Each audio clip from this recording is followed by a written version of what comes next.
Maritime security, I ask you to listen up, ask them hard questions. They are here to answer them. So, as we start this morning, I ask you to take out your notepads, listen up closely, and as I said, ask them some hard questions. Professor Spencer, this one promises to be a very good panel.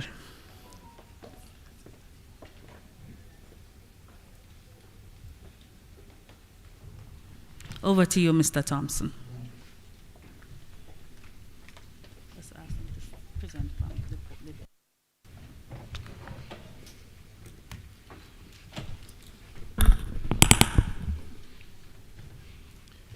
Thank you, Dr. Johnson, Conference Chair.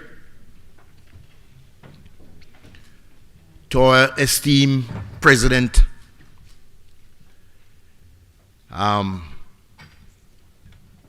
visitors from the various universities, our guests from overseas, our local guests, the media, and all those who are here for day 2, may I on behalf of our President extend another warm welcome to you today. And we trust that we'll have a wonderful day here today, if not a better day than yesterday. This morning, we will look at maritime security, because it's important. If we are going to be speaking about that space, then security of that space is critical. And so we are pleased to have with us for this panel,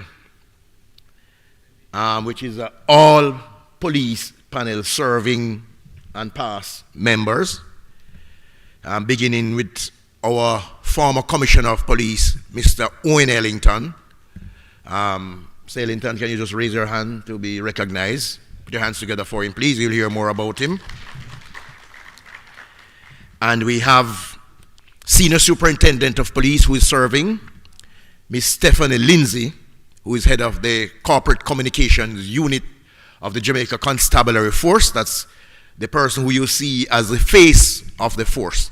Can you just raise your hand to be recognized? Put your hands together for her, please. And we have Deputy Superintendent Warren Williams, who heads the Cybersecurity Unit of the JCF. That's the man who deals with cyber security for the Jamaica Constabulary Force. You'll hear more about him. Can you just raise your hand, Mr. Warren Williams? And then we have Gordon Ellison, who is a retired Deputy Superintendent of Police. You see him looking young there, but he has retired to move into further into security. You will hear more about him. He's also a member of the Center for Security, Counterterrorism and Non-Proliferation at the Caribbean Maritime University. You'll hear and see more of young Gordon Ellison.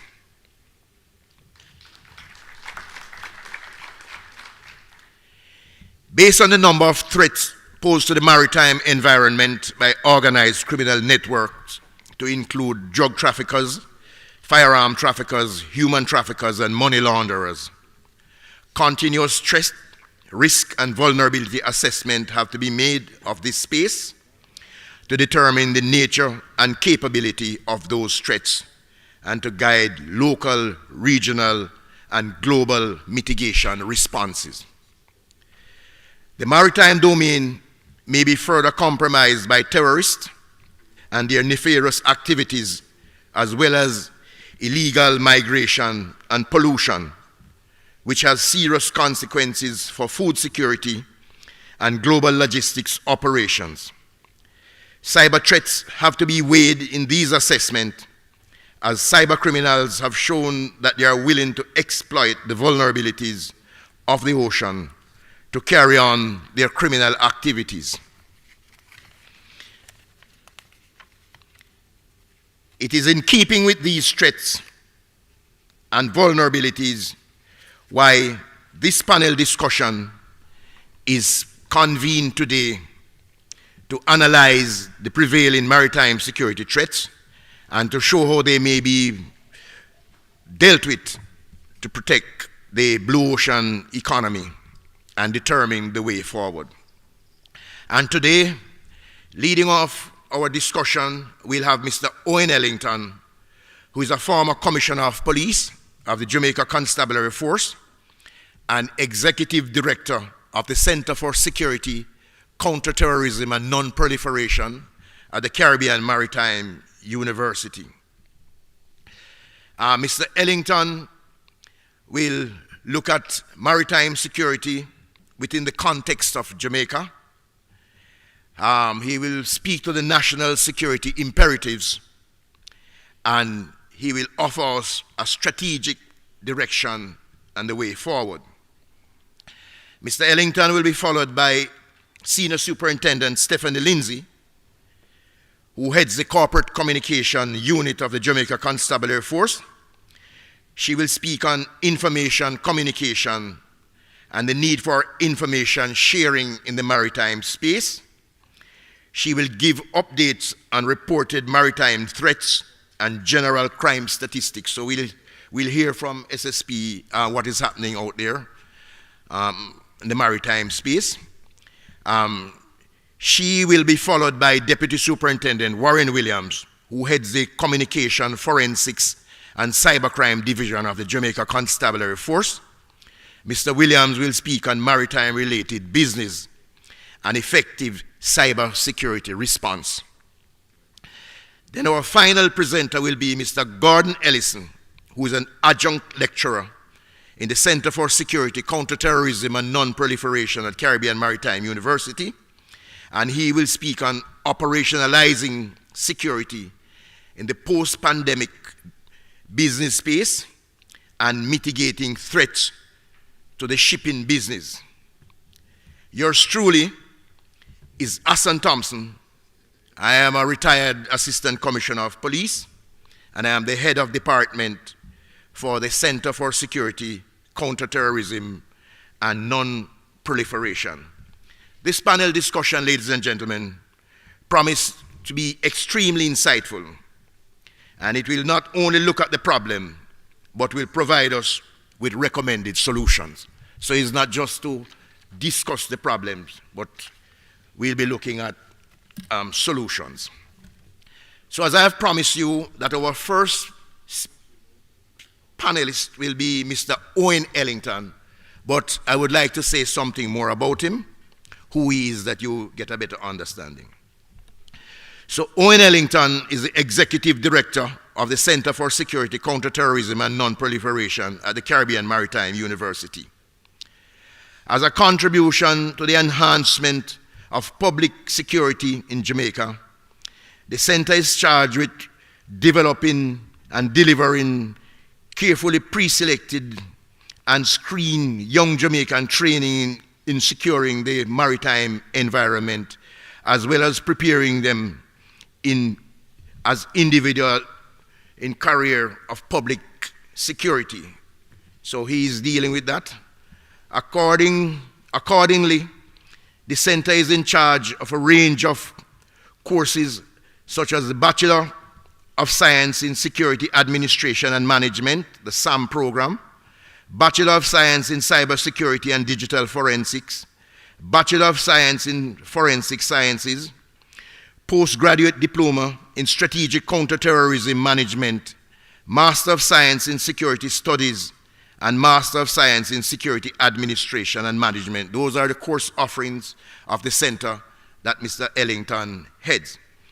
Mr. Ellington joined the Caribbean Maritime University as a distinguished, after completing a distinguished career in the Jamaica Constabulary Force, for which he served from 1980, and he gained wide experience in various portfolios as he moved up the rank to become the Commissioner of Police.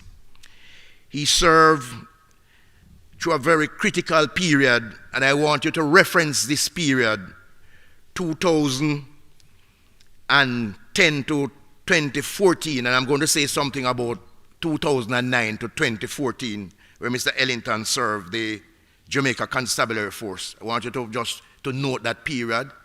That's the period that we have seen the largest reduction in murders in Jamaica, 700 murders between 2009 and 2014. The murder rate for Jamaica went down by 700, ladies and gentlemen, 700.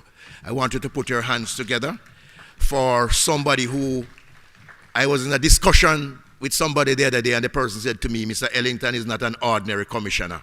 I won't call the name of that person, but he says to me, Mr. Ellington is not an ordinary commissioner. So he presided over a period that Jamaica saw 700 murders being chipped from the murder rate. Ladies and gentlemen, without any further ado, please join me in welcoming Mr. Owen Ellington to the podium to speak with us.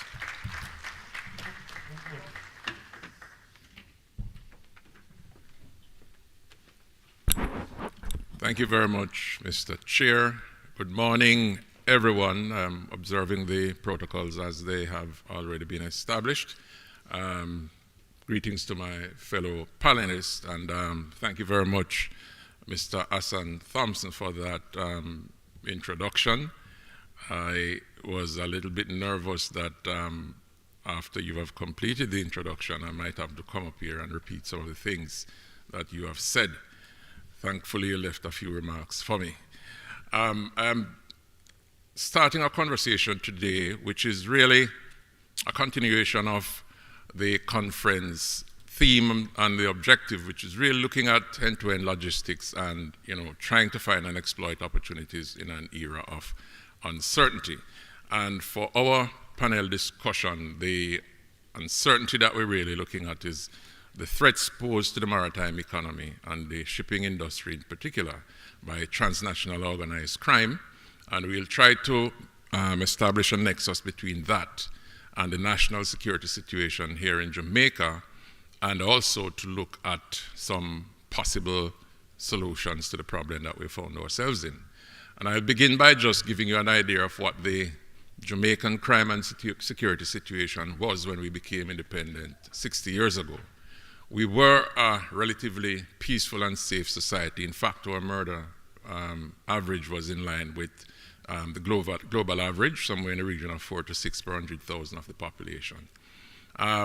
Primary concerns about security were mainly natural disasters, earthquake, hurricane, etc., because we have had experiences in those, communicable diseases, etc. But the threats posed by criminality at the time was very low, marginal to insignificant, and most offenders were single individual petty offenders trying to steal to satisfy short-term need. But we saw a significant transformation in the criminal landscape in Jamaica during the second decade of independence, around about the mid-1970s through 1980s, which saw a couple of things happening in Jamaica. One of them was the introduction of guns in crime, criminal violence, and the second one was the organization of individuals in groups to commit crimes on a more sustainable basis. And that led to a situation whereby in 1980, the country experienced close to 1,000 murders, moving from under 200 in 1972. That was a spike year, obviously, because it was an election year, and much of the violence generated during that time by organized crime, criminal gangs, were politically motivated violence.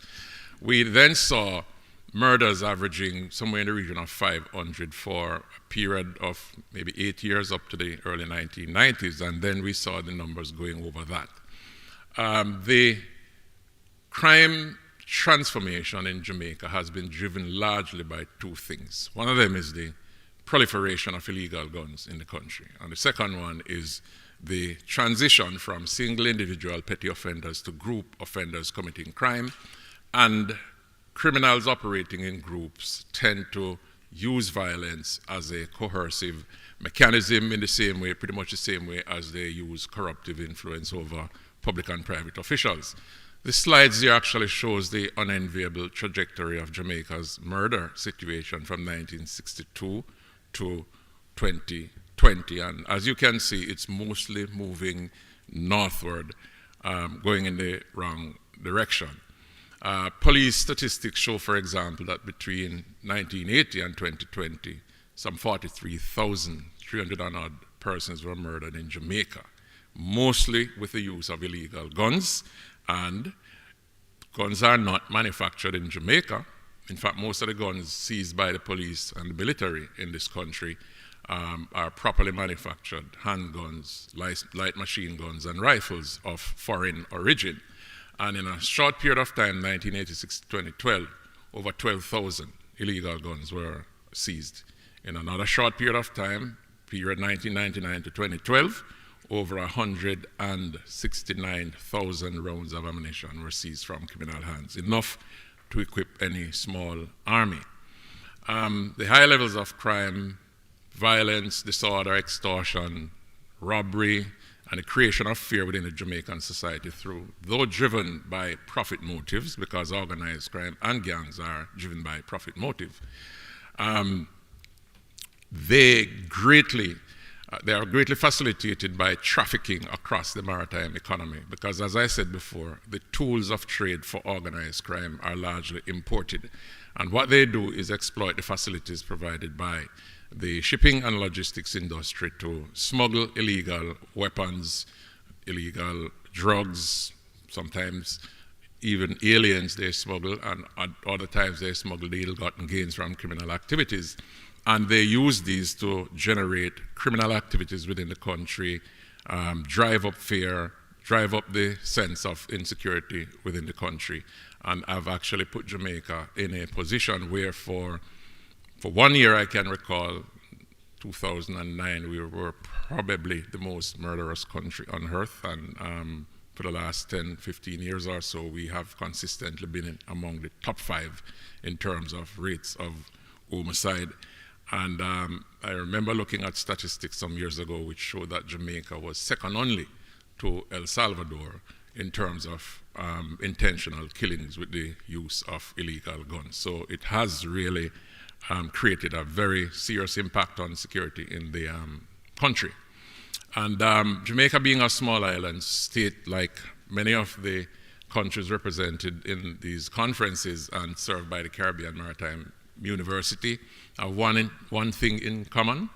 We are washed by the oceans. We have large, extended coastlines, much of which is not properly policed and surveilled.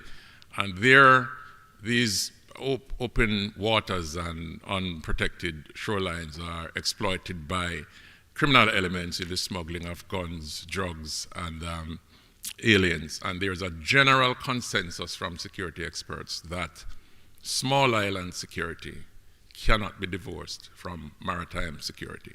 We can't speak seriously about securing a country like Jamaica without developing and executing very robust maritime security strategies.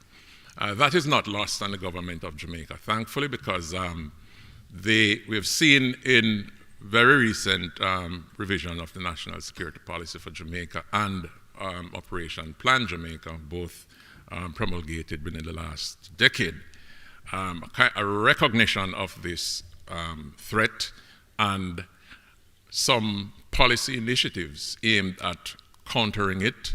And we have also seen where the government has expended significant amount of resources in equipping the security forces to beef up their internal capabilities so that they can counter transnational organized crime.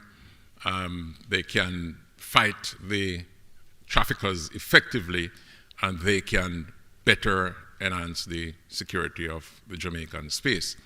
So the government's strategic focus includes elements of policy, infrastructure, and the acquisition and deployment of resources to combat illegal trafficking.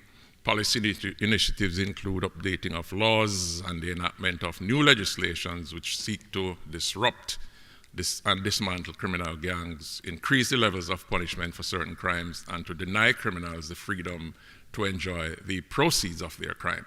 But perhaps the most far-reaching piece of legislation that has been touted in recent time is the soon-to-be enacted or put in force Firearms Prohibition and Regulations Act of 2022, which promises, I believe, and this is something that law enforcement in Jamaica has been advocating for the longest time, the most serious and focused policy response to the problem of gun crime in Jamaica, because not only is it going to impact those who acquire, possess, use, and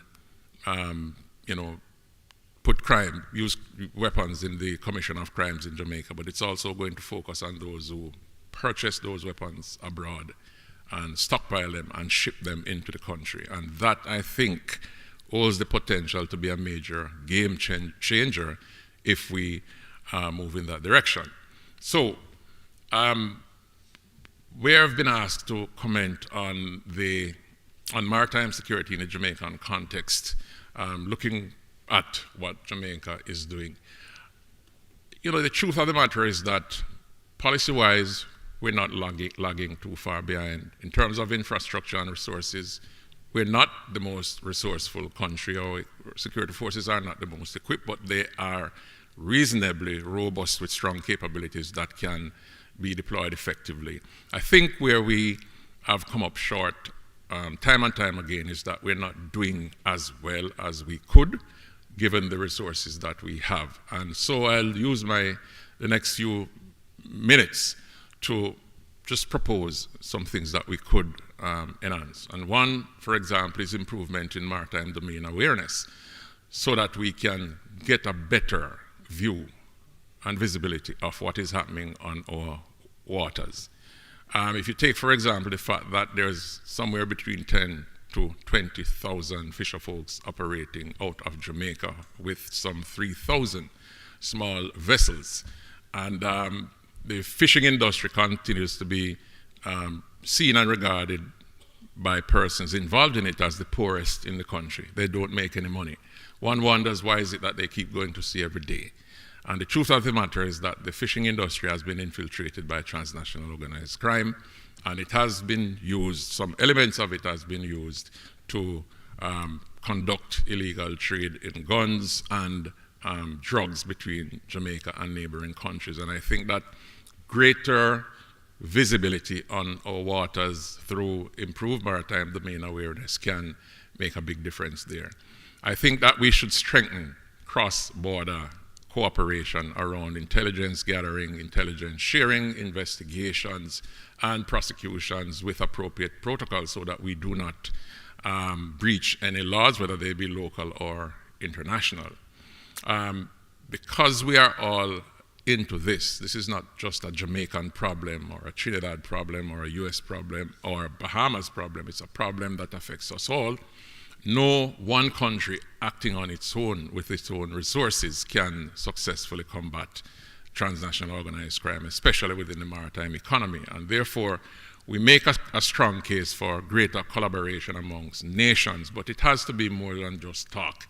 We need to look at what aspects of these criminal activities occur in particular jurisdiction and have a problem ownership mapping, which clearly defines who will do what to make this project successful. And we need to have agreements around resource sharing of capabilities, so that countries that do not have the financial strength to purchase all the resources required for example, maritime domain awareness or intelligence gathering, etc., can be assured of some assistance from neighboring states in dealing with these common problems.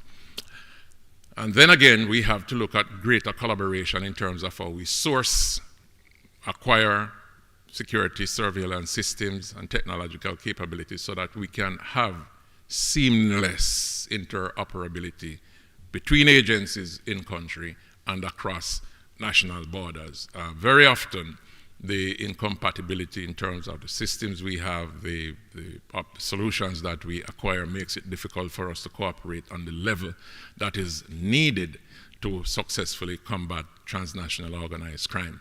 And finally, just like people in legitimate enterprises scan the international environment and they find countries that are very good for investment, they find tax havens where they can secure their savings abroad without having to, lose large amounts of it through taxations. The criminal elements scan the environment and they look for countries that continue to have weak laws. Jamaica, for example, Firearms Act 1967, and they shift their criminal activities into the countries that are the perennial weak links, and that has the potential of actually transforming a society into criminal-free space. So the final proposition that we have for the government is to look more in the direction of common legal regime,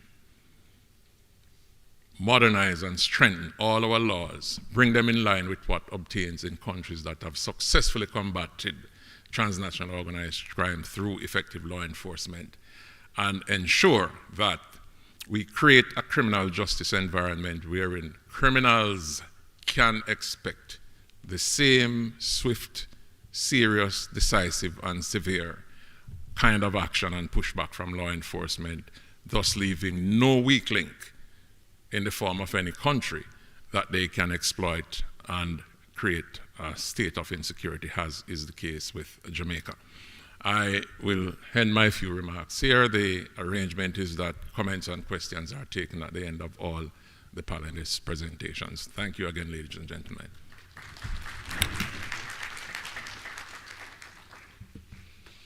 Come on, give Mr. Ellington a bigger round of applause, please.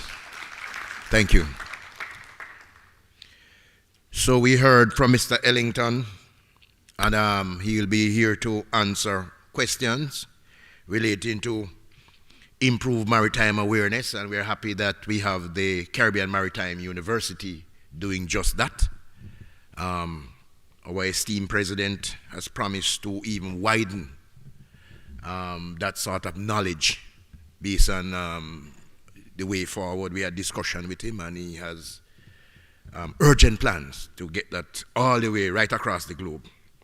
Cross-border cooperation, clear statement of the problem. It's important that we have a clear statement of the problem. I wrote a paper from as early as 2013. We were looking at terrorism and how some nations were afraid to call it what it is. And we are seeing what is happening in those spaces today. So it's important that we have a clear statement. Agreement and resource capability. Greater collaboration in security systems, that is very important. And common legal regime, especially for the Caribbean region. Those are some very important recommendations that you have made, Mr. Ellington, and we hope that we will be hearing more from you when questions are asked. Our second presenter is Stephanie Lindsay, and Stephanie Lindsay is a senior superintendent of police with over 30 years of policing experience. She recently completed a Master of Science degree in Security Studies at the Caribbean Maritime University. She holds a master's degree in Security Studies, a bachelor's degree in Leadership and Management, and a diploma in Secondary Education. She's a member of the Jamaica Constabulary Force with vast experience and knowledge in both the theoretical and practical application of policing strategies. She worked extensively on the studies and application in community-based policing principles. In addition, she has done several courses and workshops in strategic communication and lectures on communication at the National Police College of Jamaica, NPCJ. She's known for her work in the development of the model police facility at Grand Spend. In fact, she happens to be the face of that project. working with USAID and some overseas agencies to develop the Grand Spend Model Police Facility, only one of its kind in Jamaica. Ms. Lindsay has done extensive work on the development of strategic communication and brand support in the Jamaica Constabulary Force for over 20 years. She was instrumental in the creation of the Constabulary Communication Network, CCN, now the Corporate Communications Unit. She served as JCF CNN liaison officer and is now the officer in charge of corporate communication and the appointed spokesperson for the force. So whenever you see Stephanie Lindsay, you see the face of the force. Ms. Lindsay is an individual who is highly organized and dedicated and committed to professionalism, and who demonstrate exceptional leadership and motivational skill. She is a highly analytical thinker with exceptional interpersonal customer service and communication skills. And I'm happy to say that I am responsible for most of our training. Without any further ado, ladies and gentlemen, please allow me to welcome Stephanie Lindsay to the podium.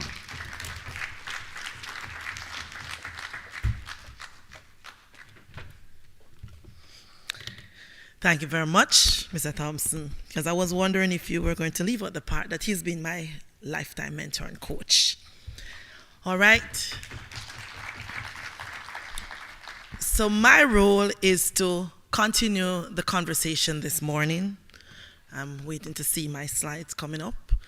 To continue the conversation, but it's not fair.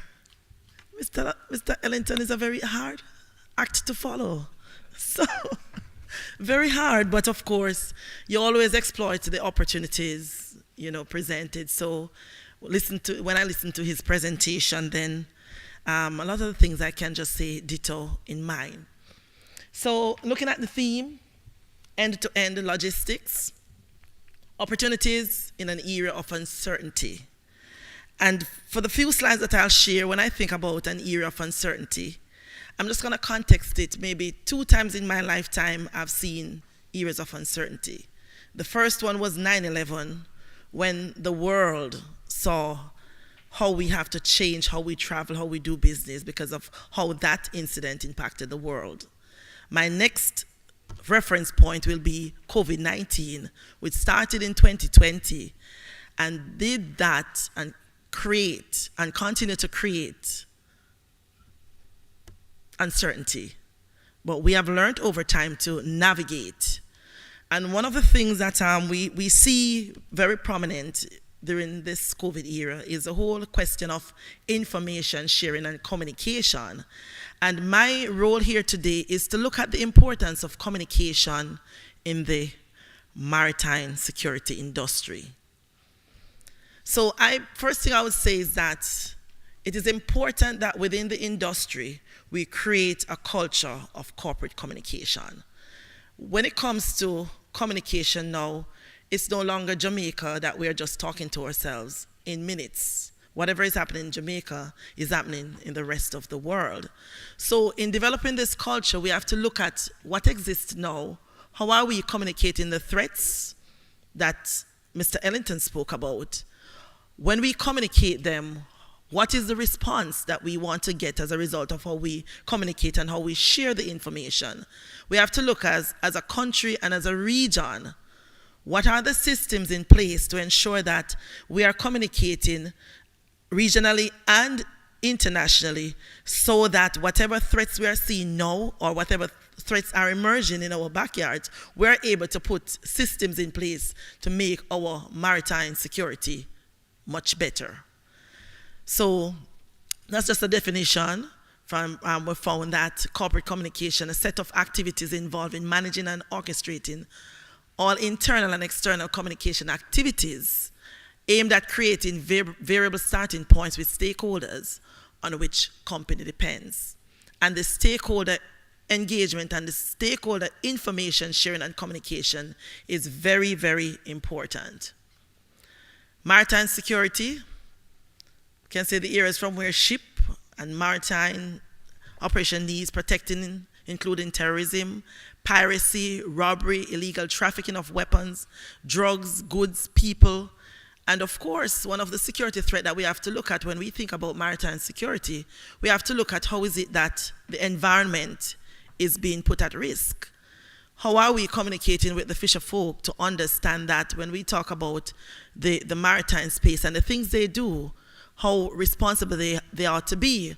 How are we communicating with them, looking at the Jamaican context where a lot of the guns, the illegal guns, because the major challenge for us, I think, is really drug trafficking, weapons trafficking.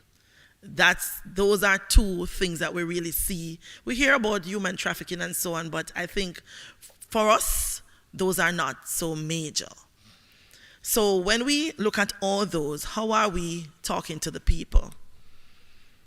I took a glance at what they're saying regionally, and I looked at a publication that was made recently where they say that in the maritime industry, in the Caribbean, we don't pay as much attention to that space as other jurisdictions.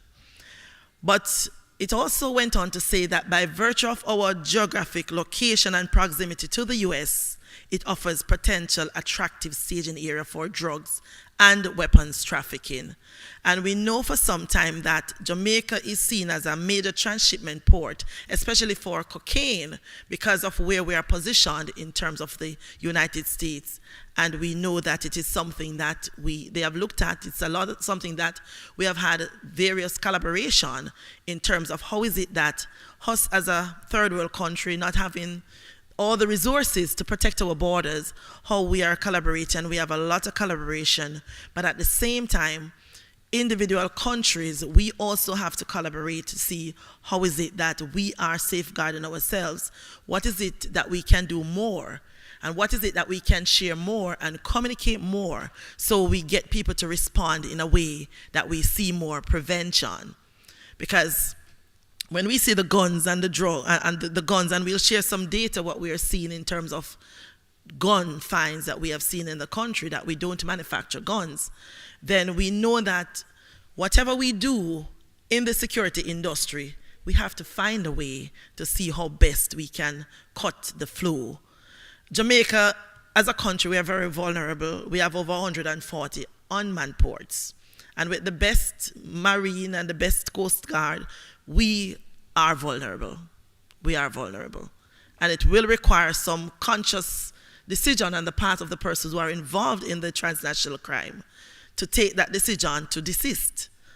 And whether we are going to do that by persuasion or we're going to do that by legislation, it's now time for something to be done.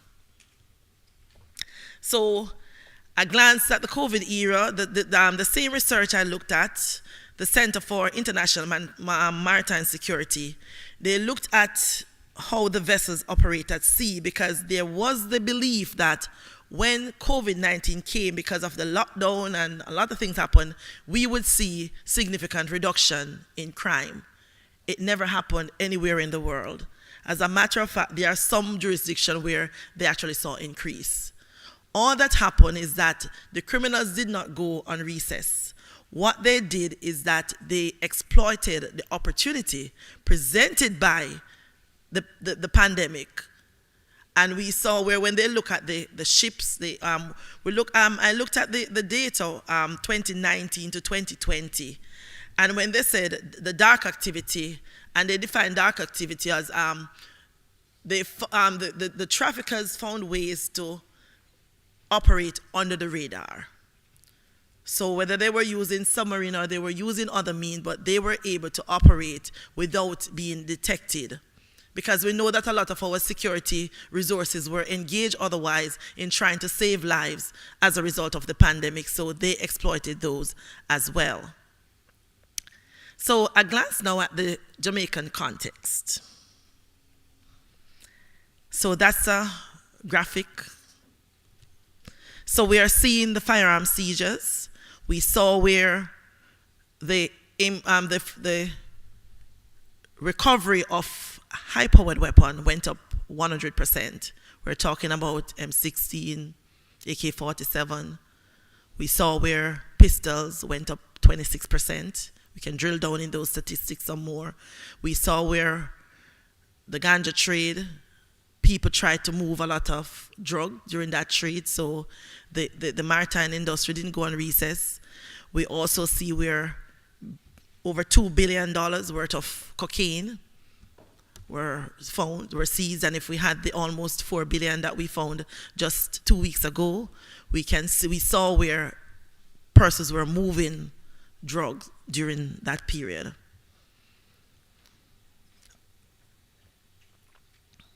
So what are some of the threats that we really should be drilling down on, focusing on? The drug, firearm, the human trafficking, money laundering, the implications. Because sometimes, because we're not personally affected and we have never come in contact with someone with an illegal gun as an individual threat, sometimes we don't pay attention to see how the importation of these gun and drug, or the proceed from that, how it interrupts what happens at the local level, at the community level. Our lives are destroyed because we may see persons who, they do the crime, they have a particular lifestyle, there might be a benefit. But when we think of the implication on a global stage where Jamaica as a country, we suffer both from perception as well as other benefits because we are seen as a country that is highly involved in organized criminal activities. So we now have to start saying, when we are talking to the people, and sometimes we are talking and we are sharing information, but we want to find effective ways of reaching the persons who are behind the crime. We know that organized crime is very difficult to really treat with because there's a lot of money involved. And each time you talk about doing something about transnational organized crime and the impact, the first thing you're going to hear about is what will be the alternative. But if we continue not to look at it very seriously and having the conversation at the various levels, there are times when even bodies of persons will have to come together to lobby and to organize discussion with legislators to have that push, because we know when people come together, we get to that point where it's call to action. Something must be done, but we can't leave it to any one set of people. We all have to see ourselves as part of it. Cyber threat is a real one, and I know that we have somebody that's going to speak to it in more detail, but with COVID-19, we saw a lot of what we do was done in cyberspace. Nobody knew we could do a master's, Mr. Thompson, Mr. Ellington, in cyberspace, but we were forced to do it. And I think we have done it, and it's probably going to be the new normal in this era. A lot of things that we thought couldn't happen and that would take a very long time to happen, a pandemic that was forced on us, we had no control over it. We had to do. So the threats are out there. With communication, a lot of information, a lot of it falls. Now, as the industry, we have to find ways to communicate that we are getting the correct information out there. Otherwise, it's just a lot of information, nobody clarifying, nobody putting out papers and writing about the real essence of what is it that we are trying to achieve and how we want people to react. And of course, food security. When we talk to the fisher folk, we have to let them know that when they use dynamite and things like those and to make a living according to them, down the road, we may very well have issues with food security because we are also damaging something that's a livelihood for somebody. And come with everything, once we are having all these threats, then health security is another issue we have to look at, not to mention what we will see down the road with global and climate change. So all those are security concerns that we should be reflecting on. And how is it that, because sometimes we focus so much on the crime and the violence that we ignore other security issues that can have a serious implication as well. So that's now a little more data about the drug seizure in Jamaica between 2017 up to 2 weeks ago. That is not reflective of the recent drug find. And we also see where during the pandemic, we see what the numbers are. So the data is also providing evidence that our organized criminals will exploit any situation to keep their trade. And that is why we also have to be revising our policies and our laws so that as they change and they devise their strategy, we are not always playing catch up. So that's like another representation of the drug, that's cocaine. So we see in 2019 and 2021 where we had large seizure of cocaine in Jamaica. This is our marijuana, quite similar. We see during that pandemic time when large amount of drug persons were trafficking. So it is an indication that as we focus on the new era, we also have to think that we also have to develop systems and strategies to counter criminal activities. So up to last week, that was the data, 562 illegal weapons seized. We saw an 11% more than it was last year. As of today, that figure moved to 579 illegal weapons seized in Jamaica. And that's a lot of guns, lot of illegal weapons. And we know that there are still more out there. So most of those weapons, they come to us by sea. Most of those came in by our vulnerable ports. And most of those guns are trafficked by everyday local people that we see in and around our communities. So we have to find a way to have a communication strategy that will reach these individuals to see how we can deter them from bringing in these guns. Because the more guns, we are looking at some 1,155 murders since the start of the year. And I'm sure that more than 70% of those were committed by illegal guns. So that's more a breakdown of what the weapons, the types of weapons that we're finding. And we see where the pistols and the rifles are among the numbers that are up there. So as we contemplate communicating, these are just some things that we maybe want to reflect on. Why is it that we want to communicate? We call it communication information. We can call it information operation in the new era. We need to educate our publics by providing facts. It was interesting that when I was asked to do this presentation and I started doing some reading, there's a lot of information out there from some good research that we could push out there. And one of the things I'd want to recommend, that in a similar way when we do a report and it's negative and it's bad and we call a press conference and we put out the findings, we now will have to do these researches and find forum and put out press conferences to get the information out there. Because the most information that we see and we get in the bad news, but we also want to get the information that will educate, because sometimes the more people know, the more they do, the more they react. We would recommend greater information sharing among key stakeholders, both locally, regionally, and internationally. We can't operate in a vacuum. We have to be talking at all levels in a very organized and structured and strategic way, with clear objectives at every point of communication. What is the response we want? What is it, how we expect people to interact to the information? Reducing fear and reassuring those you serve, because sometimes because of how the information is packaged and because we're not sharing much of the good findings, then people are very frightened. They're fearful, and instead of probably being in a manner that they can respond very well, they get into a state of panic, and we don't want that. We want to generate discussion, providing useful feedback that informs policy and legislative decisions. I think the maritime industry is well poised to use some of the data to inform decision makers and policy makers what is it that we need now.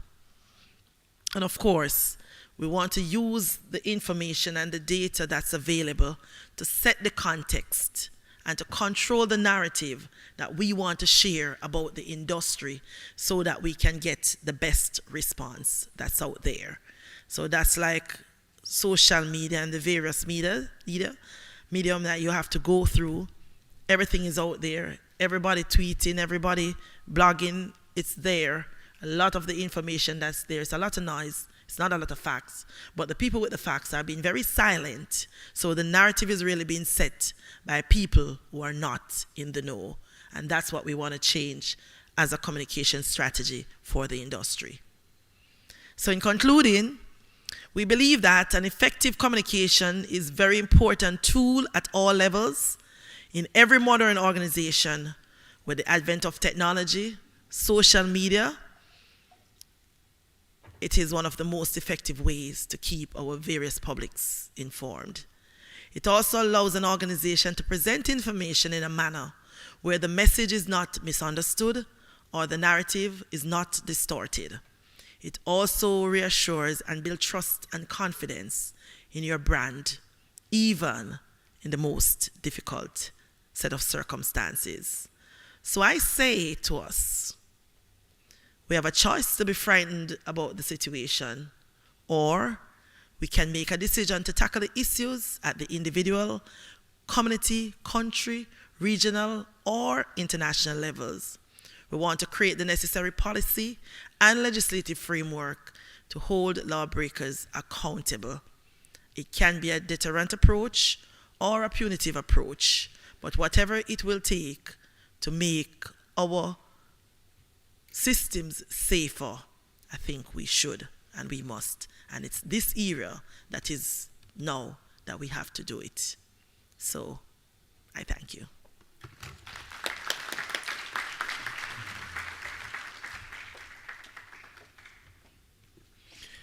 Thank you, Senior Superintendent Lindsay. Give her another round of applause for me, please. She has spoken to the threats, drug trafficking, firearms trafficking, money laundering to a lesser extent, and human trafficking. And she pointed to some major vulnerabilities, and one that we need to bear in mind is the amount of uncontrolled ports that we have here in Jamaica, total 145 in the maritime space. That's quite a lot. Attention has to be paid to that. And then the whole matter of cyber threats. So eye-opening presentation, Steph, and we want to thank you for that. Coming next to us is Mr. Warren Williams, who is a Deputy Superintendent of Police. Warren is second in command of the Communication, Forensics and Cybercrime Division at the Counterterrorism and Organized Crime Investigation Branch of the Jamaica Constabulary Force. He's a trained radio frequency propagation specialist and manager of terrorism investigation and also cybersecurity. Mr. William holds various international certifications in digital forensics and has over 20 years experience in telecommunication management and engineering. He is certified by the Jamaica Post and Telegraph as a Class A radio engineer. Mr. Williams has attended several digital and cyber conferences and workshops and is a trainer and presenter in the Caribbean, North, Central, and South America, as well as Europe. He has gone all the way to Europe to do training in cyber security and digital forensics. He is a part-time lecturer on digital forensics and cybercrime at the National Police College of Jamaica and the Caribbean Maritime University. In fact, he is leading in the area of our cybersecurity program and digital forensics at the Caribbean Maritime University. We are pleased to have him there with us. He's been sought after, and Prezi, we must try everything to keep Warren with us because people are trying to take him away. Without any further ado, ladies and gentlemen, let us hear from this cybersecurity specialist, Mr. Warren Williams, who will address us.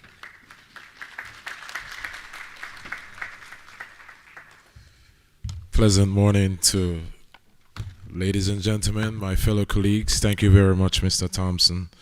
Indeed, it's my greatest pleasure to speak to you this morning. I want you to sit back, do not relax, because my presentation is rated PG. Prepare yourself to be scared. Ladies and gentlemen, what I'm about to present, it's my passion, and when I get a limited time to speak on this area in terms of cybersecurity, I think that, I should spend enough time to scare you. But indeed, I just want you to pay some attention now, put away your cell phones. I'm going to challenge you this morning. If you could contain yourself and listen to my presentation without touching your cell phone, I have a very, very decent gift for you. You have all failed already because you can't imagine yourself without your smart device. But indeed, we're in an era where things are changing rapidly in the sense that we can't imagine our lives without a digital device. If you should leave your house tomorrow morning without your device, let me see all the hands of those who would turn back for their device. Every single person. You can't imagine yourself without it. We depend on this quite vividly.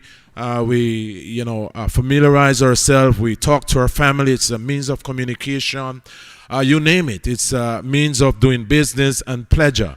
So when we hear about end-to-end the logistics, opportunities in an uncertain world, it is uncertain because we enjoy the pleasures of technology by utilizing, and I can check around the room again. Is there anyone in this room without a social media account on their device? Not even one person. I had a good prize, but everyone has that, right? You have to check your WhatsApp before you go to sleep, 2 o'clock in the morning. Once you get up at 5 or 6, you check your WhatsApp. Throughout the day, the research is showing every person would have touched their mobile more than 1,000 times per day. Do you agree with that? You agree. All right. So we're looking at where we are in terms of technology and how did we get there and what is our responsibilities as ICT users the more and more technology goes into a different realm. So ICT is a real challenge in today's world. There is the good and there is the bad of digital technology. We find ourselves focusing more on the good side. It's good to, I know many of you would have been around before my time of the first computer. And of course, look at the transition and the evolution. You remember the days when we had to go to the phone box or there was a dial-up telephone. Give your daughter or your son a phone now. Instead of a dial-up phone, you give them a dial-up phone, they'll be touching as if they're doing a touch screen. So we have seen the evolution of technology so much in the sense that in land, sea, and air, things has changed so much. We become so dependent upon technology at our work, in business, and for pleasure that we can't imagine our lives without it. So where are we? Here we are. We are coming in a time and an era that the more we become dependent upon technology, we could safely say that crime and technology, has partnered to create what Mr. Ellington spoke about and what Ms. Lindsay spoke about, to transition Jamaica in a place where we wouldn't imagine that Jamaica would have been where it is now, because technology is more accessible to every single person. Why would the criminal want someone to chase them down when they can stay in the ambience of their bedroom, purchase guns, drugs, and it comes to their doorstep, go on Amazon, you name it. You don't have to see persons. We have had conviction, which are repeated offender, persons who would have committed themselves using technology. He sits in his room, stainless steel, stove, stainless steel, television. Is there something like that? Or stainless steel refrigerator, you name it. Just come to Jamaica right in the ambience of his bedroom without him moving. The internet and, of course, the computer. You now have a computer in the palm of your hands. They call it the smart device. But whatever you can do on your smart device is just as good as doing it at a tablet or desktop or your laptop computers. You can walk around and do just about anything and everything from anywhere. Can you imagine? In 2015, the 2 international airports was shut down because some mischievous person just sent a message saying that there's a bomb on an American airline. Billions of dollars was lost for 3 days because the 2 international airports travel was grounded for 3 days. Can you imagine? In a season where we have SCADA systems, I can use my smartphone and I can control the towers and the flights that are coming in, all the shipping industry, because all of these things are computerized. I can cause it to malfunction, cause everything scary to happen. And of course, we know what is happening in Jamaica with the scamming, the phishing, the vishing, the smishing, all of these different crimes of now evolving non-traditional crimes as well as traditional crimes. So crime and technology has gone to a new dimension. We say that digital crimes can be very disruptive. 9/11, I personally witnessed 9/11. I was in the U.S. then and I was studying, and you could see the chaos that my school was just 1 block away from the Twin Towers. The chaos because of the loss of technology and the inability to communicate, it affects almost every single industry.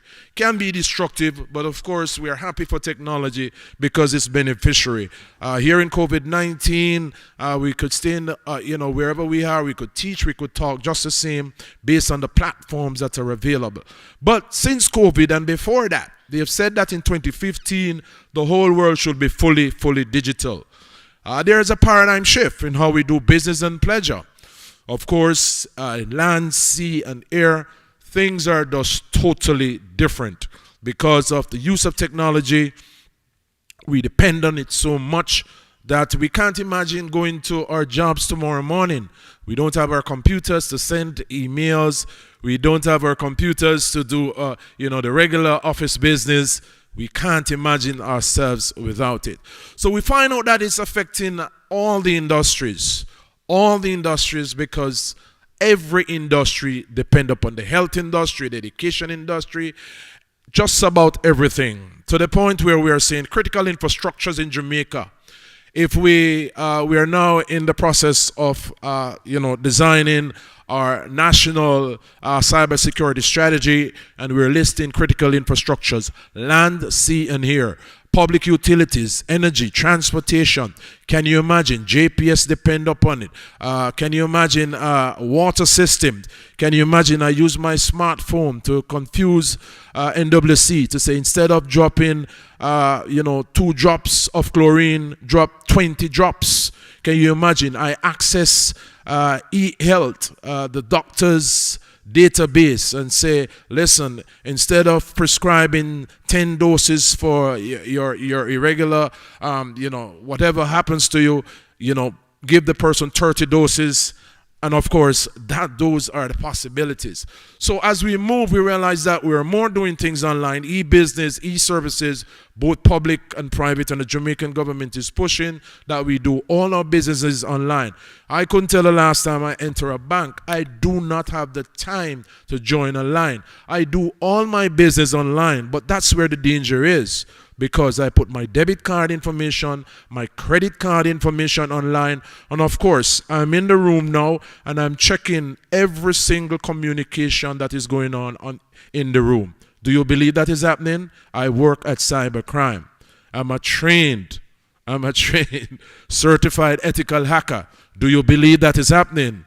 It is possible. You don't know who comes into your space. You don't know what's their intention. You don't know what's their plan. As a matter of fact, I'm going to show you some of your messages before I'm done. Just come to me in a line and I'll show you all your messages.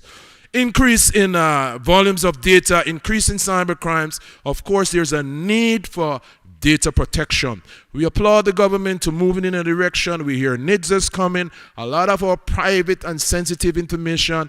And of course, you can't blame the Jamaican public. There's a cause for concern Because when you access Google, when you access all these servers, which is not in Jamaica, who takes control? Who control that information? Who protect my personal and sensitive information? It means that if I get access to it at a certified ethical hacker, I know your identity, I know your date of birth, I know where you work, I know everything, because everything is now pushed online to include, of course, the industry that we're talking about now. And of course, there's a need for data protection legislation. We say kudos to Jamaica, who have just bring about the Data Protection Act. So how did we get to this point? Of course, there is a transition from the analog era to the digital era. So we have more smart devices now. We have IP-based technologies. And of course, the addressing system has increased, IPv6 system. And of course, it has increased such that human beings can now have an RFID. You do the research, radio frequency ID.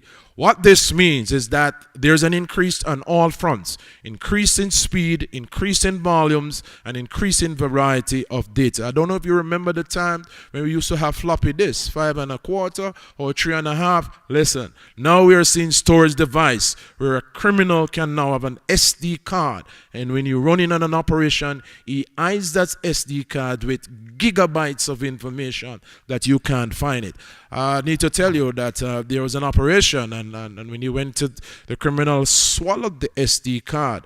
Of course, you know, the police had to do some laxative to, of course, eject that SD card, because the information there was very, very important. So we are moving into an era. A lot of persons may not have heard about the dark nets and the dark web. You are accustomed to the general web, the World Wide Web that you browse every day. But are you au fait with the dark web, which is another platform that you cannot go because you're not trained to go there? This is the underworld where Mr. Ellington is talking about guns and Miss Lindsay is talking about drugs. If you now install the Onion router on your device, and you are accepted into the dark web, you can get just about anything to buy. A social security number, a TRN, a date of birth, a passport number, a driver's license. We have had persons who have been convicted for driver's license with 12 different names. Identity theft, all kind of things is happening. Human trafficking, everything is happening online in the dark web. So I wouldn't advise you to go there, because you may just get yourself in trouble. And of course, the dark nets are a network of computers, criminals all over the world. The internet has no borders. The internet is unregulated. So just about every content and any content can be placed online. It exposes our children. It exposes every user of ICT. And this is the challenge that we face. They call themselves in different categories: the white hat, the black hat, and the gray hat. So the impact of digital crimes, not only in Jamaica, but on a global space, it's a challenge. Data protection, data. We talk about voice, video, and text. How do we protect this? This is stored somewhere. At CMU, all the records for students and everything that you do is stored somewhere on another computer called a server. So just about all platforms, digital platforms, the social media platforms, all that you use, your smartwatches, smart televisions, your smart homes, just about everything now has the capability to process data and to store information. So when the police runs in on a scammer, everything may be fully smart and digital. I don't know where we will have space to carry his entire house, because he can hide information just about anywhere and anywhere that the police would like to check. So what caused people to get into this criminal act, cyber terrorism, ransomware?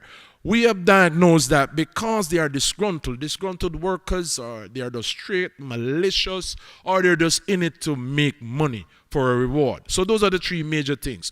What they do, like probably what I'm doing now, and you're not certain. Anytime you see someone who say they works at cyber crimes and they are a certified ethical hacker, never trust them, because they can do a lot of things. But we do it ethically. Scan your device. Your device can be scanned right now. Once we get access to the device, we take control of the device, you don't know what is happening. Launch an attack on the device because there's weaknesses, there's vulnerabilities, can disrupt an operation and destroy data. Can you imagine if data is destroyed in huge institutions? How do you get up and start running? It's going to cost you a lot of money. You may have to have a backup system off-site, on-site. We have seen systems right across the world just by dropping a brand new thumb drive in a packet. I am sure when I'm through, I'm going to give all of you a brand new thumb drive. The next thing you're going to do, oh, it's quite a while I need a 1 terabyte or a 32 gigabyte thumb drive. Do you know what is on it? You don't know. Because the next thing you're going to do, you're going to plug it into your system at work, at school, in your office, but now I get access to all the information that I want. So that is possible. We have seen rising ransomware in Jamaica. Ransomware is, of course, where persons access your system because your system is weak in terms of security. There's not proper firewall, not proper updates, not proper virus protection. So we send you a malicious code, a malicious malware. Because we know you like to shop on Amazon, we send you a link on your smartphone that there's a promotion. You click on it or there's an attachment because all institutions sell attachment, PDF, whatever it is. But in that attachment, there's a malicious code. What does the malicious code do? When you click on it, it turns on your webcam. So I'd advise you, all of you who have a smart TV in your bedroom, you need to remove it now because we can turn on the webcam. We can turn on and listen to your conversation. We can have keyloggers. So when you type, we access and see all your messages. When you shop online, your password, your username, all of these things are possible. Am I scaring you enough? I hope so. So Trend Micro is an organization that looks at what is happening across the cyberscope, and there are some key threats in 2016 to 2017 up until this year. We see ransomware is on the rise, where they encrypt your information, put it in an unreadable format, and say, listen, you need to pay over $1 million before I release your data. Some of you may not have been impacted by that yet, but it is on the rise. BPC is business process compromise. But let me talk about IoT first, the Internet of Things, where everything is interconnected. So the business process compromise, your printer is connected, you sit in your office and you print from here, but you go all the way to the admin room to pick up the documents. But look what, I am a business person. I do business with someone in another country, and I normally order online and pay my bills online. So I'm paying my bill now. I got an invoice, and you're supposed to pay $1 million to Warren Williams, but I access the printer. You sent from your computer was Warren Williams. I access the printer and my name is Warren William. I take off the S and of course steer it into an account somewhere else. It's for you to find out. Of course, BEC is business email compromise. We send a lot of emails on a daily basis, but criminals easily compromise emails by virtue of what you send. And of course, your exposed assets. So those are the key threats. And of course, criminals are moving to different points. ATM machines, SIM card, SIM swap. All of these things are happening. You go to the ATM machine, you don't even know that, of course, the criminal would have removed the keypad. They have a pinhole camera. They see when you put in your password. They know a lot of things. It's easy as 1, 2, 3. So as technology evolves and grows, it is said that there's 3 billion digital devices that now exist, 1 billion PC and 2 billion mobile devices. It is projected that in the next 10 years, there should be 50 billion pieces of devices. A smartwatch, some of us have 2 smartphones, tablets, a computer. So on an average, with about 8 billion people in the world, each person will have about 6 different devices. The Internet of Things is that it's all interconnected. The next time you use your 2 smartphones or your computers, go on Google on one and then go on Google on the other.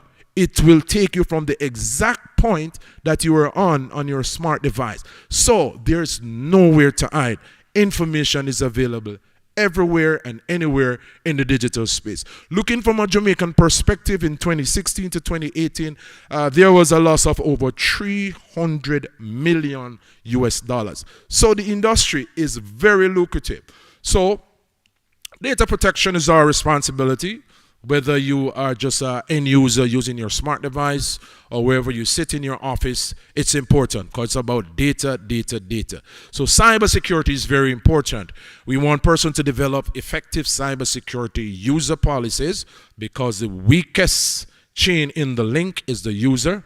Of course, risk management is very important, and we have to monitor every user as they utilize ICT. I call this the 6 pillars of cybersecurity readiness. It's a study that I've done in my own master's degree program, and this was my thesis. I focused on cybersecurity readiness. I looked at the Jamaican landscape.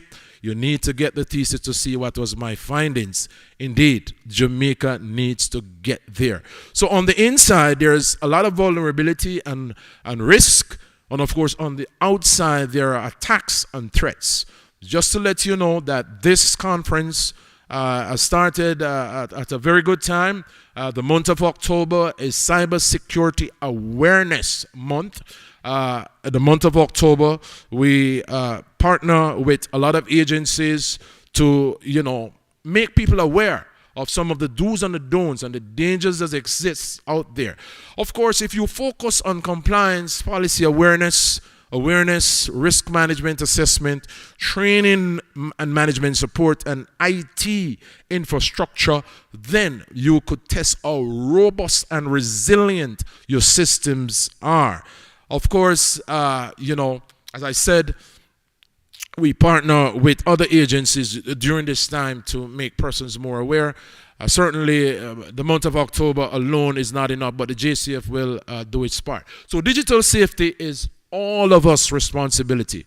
We all use digital devices, whether at home, whether at work, whether for pleasure, whether for business. Of course, the judiciary system has a responsibility. You as citizens, the government, prosecution, the police, we all have a role to play to make Jamaica a safer digital space, as well as the global space that we are in. This is my recommendation to you. Be cyber smart. Digital technology will fail anytime and every time. We're saying also digital technology is vulnerable. Lots of weaknesses. That is why we send updates, and there are software updates. A lot of times we don't want to pay attention to updates. Oh, I can't be bothered because it's going to be taking too long. Because the developers have recognized that there are weaknesses in the system, they have sent you updates. It's vulnerable. You can have open ports. If I should show you a map now, right through 24 hours, how much they are pinging at every device, criminals, to see where there are weaknesses in your system, to access your system, access your database, and of course, create mayhem. Always have a backup plan. And I add this to it for storage, on-site, off-site. Very important. I add this to it, liquid cash. When everybody gets paid at the same time, go to the ATM and you see what's happening. It's easy to have a distributed denial of service, to crowd the system with money, and requests, and cause a jam on the system. Can you imagine some persons who would want their hard-earned dollars to spend the same day? They can't. I've seen it happen so many times. And of course, do not trust. Always verify. So, that warning is that a lot of us tend to just sit back and trust our devices. And we send you phishing emails until you are updated, especially it comes from the bank. We have seen it happen so much. I am from the bank of so-and-so, and you are so-and-so, because they have your information. You are so-and-so, we are updating your account information. Can you give me your username and password? Really? Over the phone? Who am I speaking to at the other end? Do not trust. Make a call to verify. Call the bank. Are you really updating your system? Always read before downloading or installing an app or software. We tend to not read because there's a lot of fine prints, and we can't be bothered to read all the things and the disclaimers and whatever. But that's the downfall that we have. Or let's say, for example, WhatsApp. I'm going to need access to your contact, your photograph, your location. Listen, I need WhatsApp. Just give it to me. Just give it to me. And we just download it. We're all guilty of doing that. You know, our information is out there in the digital space. So in closing, before you click, observe what you're doing. Of course, we want you to investigate if you're not sure what it is. And of course, you need to focus on what you're doing. So my tagline is, the more we educate, the less need to investigate. I could safely say, based on trend, may not have the empirical data to collate, I can say that 99.9% of every crime now in Jamaica and globally has a digital element to it. They use the digital device to facilitate traditional crimes and non-traditional crimes. Of course, this is the end of my presentation. Thank you very much for listening. I hope I scared you.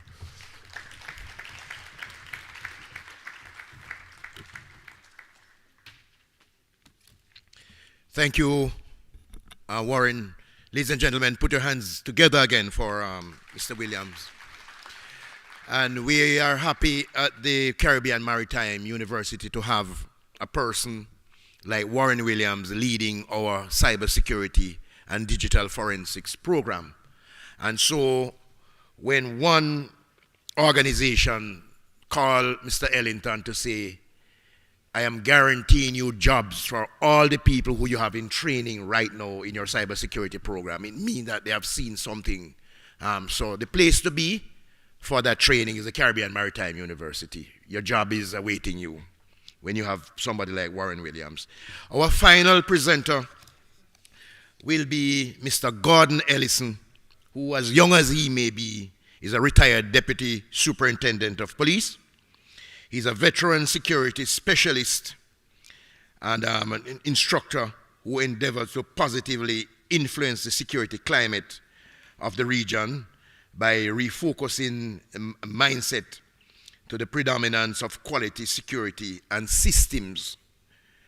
If we had time to tell you some of the major players that he has been working with over time to take care of their security, you would be surprised to know that even persons like Oprah Winfrey, Mr. Williams has been doing some work to take care of security arrangement for those powerful people. He deems himself one with the requisite skills and expertise to develop standard protocols, review logistics and strategic practices in the security field. Mr. Ellison is a mentor who remains positive about leadership development and justly place emphasis on empowering others to maximize their hidden potential. He's an adjunct lecturer in the Center for Security, Counterterrorism and Non-Proliferation at Caribbean Maritime University. Please help me to welcome him to the podium.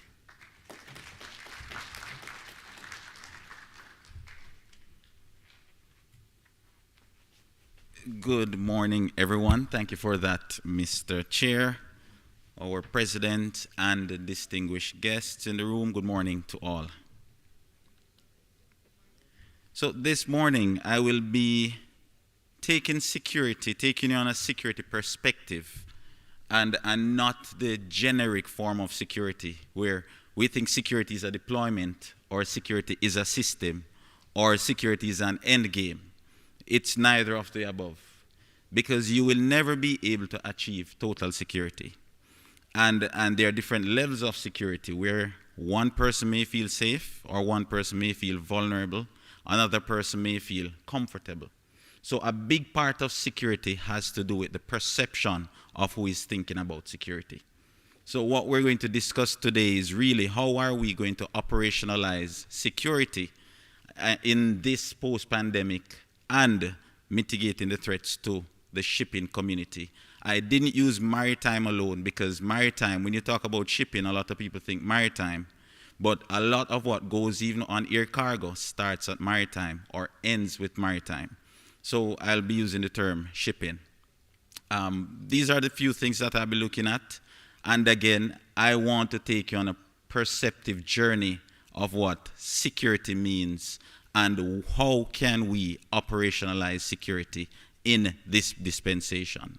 I will also be talking briefly on the era of uncertainty and why are we now in an era of uncertainty.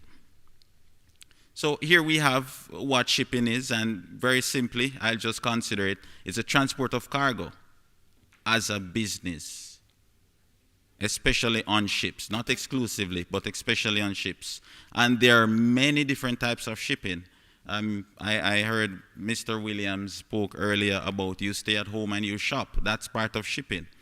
And a lot of the industries that generated and even doubled their net worth, this happened during the pandemic.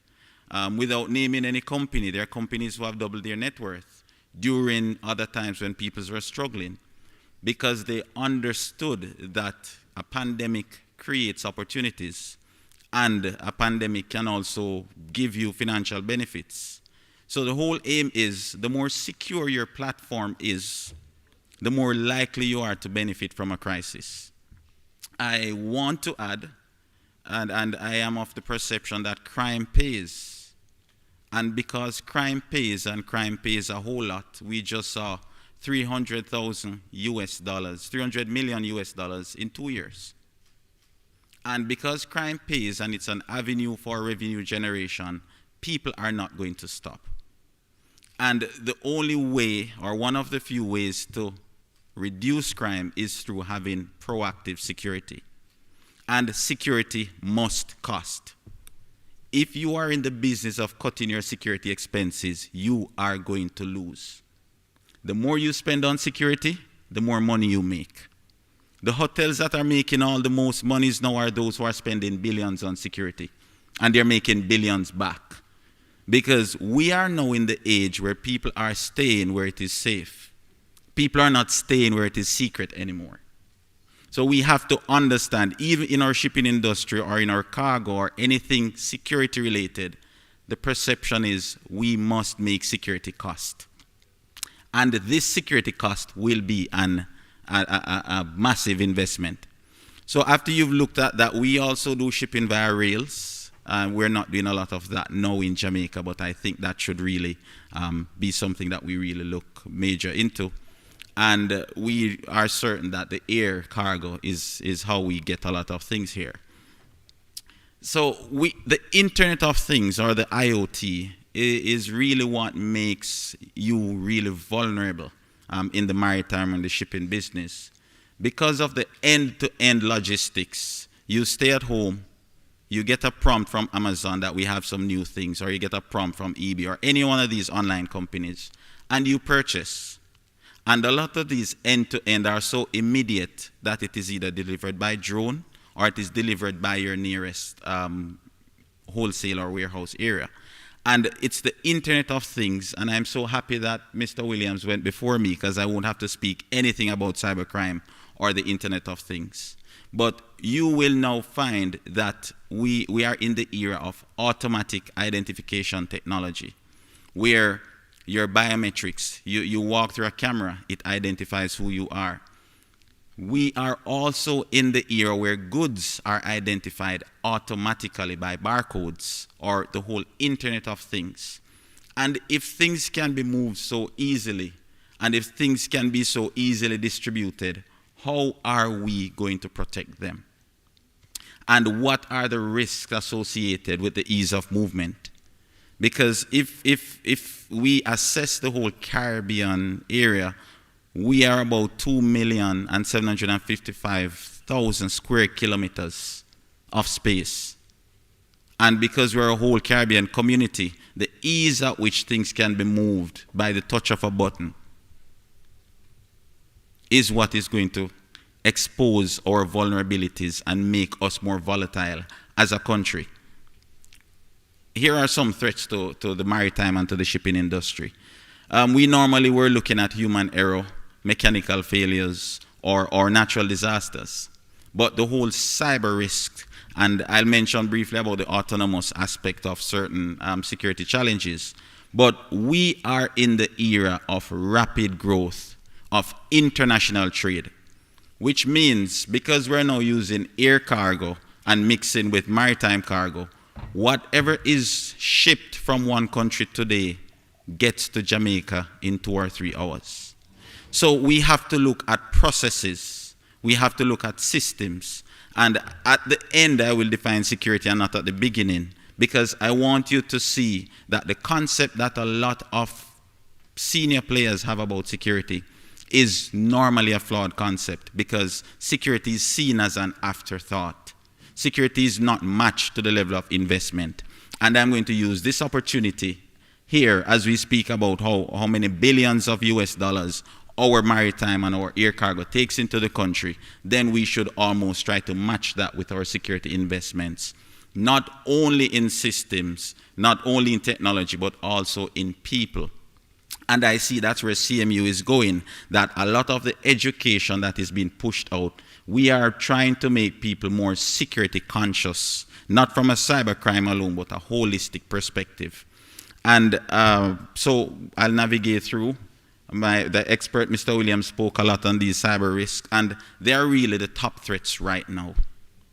Whatever is shipped, nobody goes by, even your furniture store. You buy furniture online. You put an address you want it to be sent to online.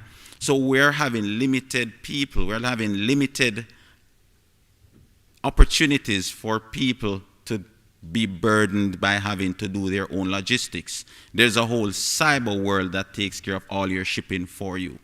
On your smart device, on your tablet, on your computer, or even sometimes word of mouth. You call someone to buy something for you, and your logistics end-to-end is completed.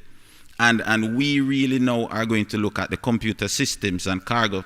Although they are self-contained, they are vulnerable to the insider threats that I will spend some time discussing. Sometimes, as security experts, we spend a lot of money on all the systems that exist, a lot of money on the newest technology, and we spend no money on our people who are working with us. And any professional's biggest threat in the security world is really going to come from your employees. Mr. Williams hinted to that the banks, they're not outsiders who are really sometimes hacking into the system. It could be persons who are malicious. It could be an employee who was terminated. Are we focusing on persons who are handling our cargo? How much money is spent on persons handling our cargo to train them and make them more security aware? Because you have the most robust system that exists in the world, but the person who hires it doesn't even have the clue how it works. He's either going to sabotage it or he's going to find a way around it. And I'll just give an example of the airport. When we're looking at the whole civil aviation aspect of logistics, if you're not monitoring the screen, it's easy for me to see a weapon and turn a blind eye. Are we looking and bolstering our human capital with systems? Because the human capital plays a very big role when it comes on to the end-to-end logistics and how are we securing our borders. We're living in a belt where natural catastrophes, we just saw Ian the other day, and we know what that can do. If a ship takes 2-3 weeks or even 2 days, a storm could develop. So that was normally the risk that was associated to the maritime and air cargo, but that has changed. This is an interesting perspective. We are now having ships that don't rely on people to go to where they want to go. We're having robots that are doing work that people could do. And my cybercrime expert tells you that you can corrupt anything that is digital. And the hacking of anything, so a ship destined for Jamaica, not to call any names, but somebody in here could probably send that ship to somewhere else. How are we safeguarding that? How are we employing controls? Again, it's not the system, it's the person. So we have to match, and in the world of ethical hacking, what the big companies do, they put advertisements out there and say, try and hack us. And when you hack them, they employ you because they understand we're living in a world where everything is about big data, everything is about technology, and you cannot now consider security to be the person moving the barrier or the person standing outside, because security has elevated far beyond that.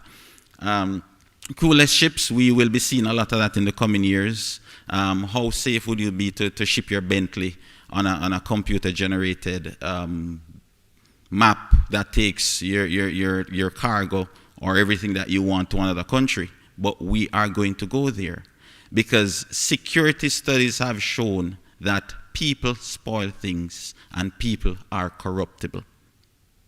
And we cannot do anything without people. But there are going to be some systems that are going to remove the capacity or the full reliance on human beings. However, there are certain persons, again, in this room who, in the absence of a human monitoring that system, they can take over the whole autonomous control. And where I'm going to go is the perception of security. We're still having pirates. They're just not wearing patches over their eyes. We still have persons who are robbing ships. We still have persons who are actively, whether again, sometimes employees, who are actively taking things from containers. They are called pirates. So are we really looking at the many threats that are out there that we've never really thought about when we think security? We're just thinking how many officers you have, how many cameras you have, what is the latest intrusion detection system that we have. But those are basic elements of security. And at the end of this presentation, I'm going to let you know the highest level of security that you can have, and it may surprise you, because a lot of companies have been doing security in the reverse and not in the correct order. And so for the era of uncertainty, we have seen pandemics, but then many companies have made a lot of money and revenue through pandemics. We have a term that we call new technology. There was a time when the invention of the wooden wheel was technology. Now we have technology, and there's also a new dimension of technology that's called new technology. And we are going to see holograms. We're going to see all these things that are really controlling the security perspective. So the next time you ship something through the airport, it may pass through a hologram that actually detects whatever is inside. Our cameras, you may have cameras that are able to detect. And as I mentioned before, because we have cameras that can automatically identify, if we're not really realizing that a lot of what we're doing now regarding the customs organization and our authorized AEOs, when it comes on to the whole examining of what exists at customs and shipping ports. There are containers that you have to search. There are techniques to search these containers. We rely heavily on humans to carry out this because if you wrap something in foil paper, it may not be detected by the system that you have. And this is what I want you to bear in mind, that we're in an era of uncertainty where crime is ahead of technology, where the criminals are ahead of the police, and the unpredictability of human conduct. That is also a major threat that we're going to have. Your best employee may have the right price tomorrow. And so that person is going to compromise all that you have invested your billions of dollars to protect. And the economic and political fallouts, we know wars are going on. That's going to affect the maritime. We've seen last year the price for a container doubled because of pandemic and people were complaining. And the ultimate threat that we're going to have is the future. The future is going to pose a threat to us that we'll have to predict without knowing what is possible. And I'm not talking Nostradamus' types of prediction. I'm talking prediction that is going to happen not next 20 years, next year. That's why everybody buys the new Apple device every year or the new Samsung device every year, because we want to stay abreast with the future. But how secure are you? And here are the standards I spoke about. The authorized economic operator. If you look at their vision, security is the underlying thing behind efficiency. Security is the underlying thing behind compliance, behind protection. And if we're going to define security, security has to be defined from the top. Security is not just a deployment. Security is a policy. Security is a method. Security is a culture.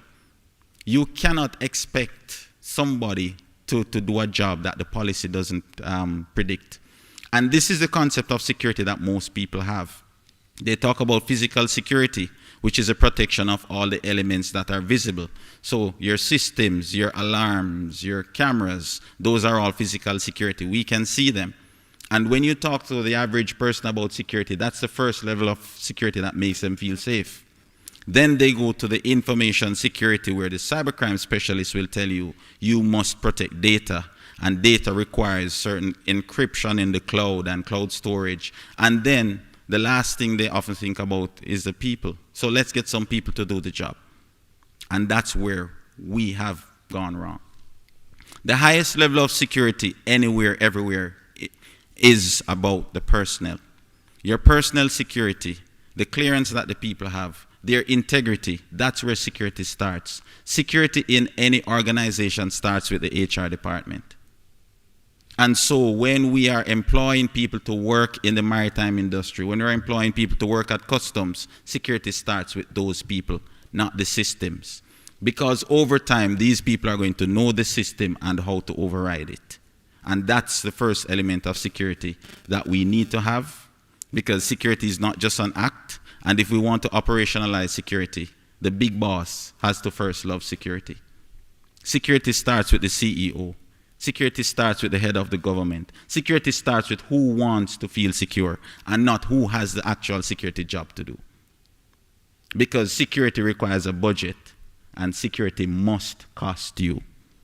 Because there must be policy support. Security is not about talk. Security is about action. It's something you do. I've heard all the security talks in the world and no policies to support those talks. That's not security. Security is action-oriented. Security must be part of your mission, your vision, and creed. Because remember, security starts with people, not systems. And with the people, there must be consistent competence building and training. How many of the persons who are securing cargo are security specialists? So how are we expecting them to properly secure the cargo? And if you're going to have a $10 billion asset to protect, I think you should spend $1 billion on security and not 5,000. And security is all about continuous risk assessment and management.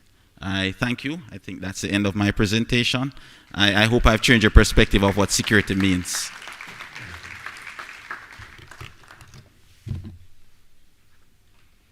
Thank you, Mr. Ellison. And again, I ask that you give him another round of applause. Thank you. Ladies and gentlemen, you had Owen Ellington, you had Stephanie Lindsay, you had Warren Williams, and Gordon Ellison. That has taken us to the end of the presentation as it relates to this panel discussion. I don't know if you have questions at this time. If you do, you can quickly just ask your question. They will remain where they are, and you can just say who you are posing the question to. Yes, I see our president asking the first question. Go ahead, please, sir. Thank you very much. I must say I'm very pleased with the quality of the panel, first of all, and it speaks to the quality of the long name department, right? Yeah. The only thing I can remember from that is non-proliferation. I remember the words in all kinds of orders. I'm kidding. Security, counter-terrorism, and non-proliferation, right? CSCTN. All right. I think the words are shuffled and after. But I wanted two questions. I have one for DSP Williams and one for Mr. Wolf, for Mr. Ellison. Very exciting stuff, but I wondered, Mr. Williams, do we have any data that tells us if we were to cripple the capacity of the technology to advance the cause of these criminal activities that we talk about globally? What would the effect be? Have we been able to quantify it? What would the effect be on some of the other things that Mr. Ellington and SSP Lindsay spoke about? The movement of drugs, the movement of guns. If we were to cripple the technology apparatus, do we know what that would mean in terms of impact as a quantity? Can you hear me? Yeah. It will be a significant impact. I do not have the internal data, but quantify because we have technology. It will be enormous because what happens now, as I mentioned, the dark web,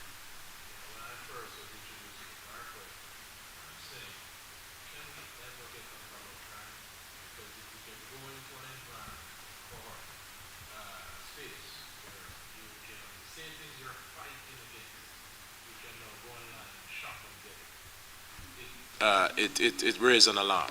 But yes, if it removes the technology, because technology is required to assist in dealing with the situation. But the other side is, I could say maybe it's equal. All right, thank you. It sounds like an area for research. Mr. Ellington, sounds like we need to be the guys ahead of the game in trying to identify what the quantum or what the real effect would be. I think that's a very interesting area. Yes, Mr. Ellison, very, very interesting presentation. You touched on a lot of the things that I've been saying for a long time about security, perception versus reality, right? One of the points I took away was that we will really never be completely, totally, absolutely safe or secure. I was recently corrected about the use of the word safety in place of security, so I'm very cautious these days. I wanted to ask you a question, though. What are we designing systems for? Are we designing systems, and by systems I don't necessarily mean just process, I mean people as a part of that system too, right? Are we designing systems to treat with perception, or are we designing systems to treat with reality? And I asked the question because 15 years ago, I went before a class. I was doing a lecture to another university. And I was trying to make the point about tourism, safety, and security. And I said to the class, you know, all of you are sitting with your backs to the door looking at me. There's no security apparatus outside to protect you. Anyone could walk in here and kill us all. And I assure you, for the next 2 hours, everybody was glancing at the door. The perception, because I brought it into their consciousness, immediately changed. So I'm wondering, really, what are we designing systems for? Since there's a continuum of safety and security, and we'll never really be absolutely secure, what are systems really targeting, the perception or the reality? I think a little bit of both. Thank you for that question, because security is an education. And again, because it's not an end game, it's not something you try to achieve, because you'll never get there. We're now in the era of artificial intelligence, where just to digress a bit, you have a computer asking you to press to ensure that you're human. Have you ever really thought about that as a security feature?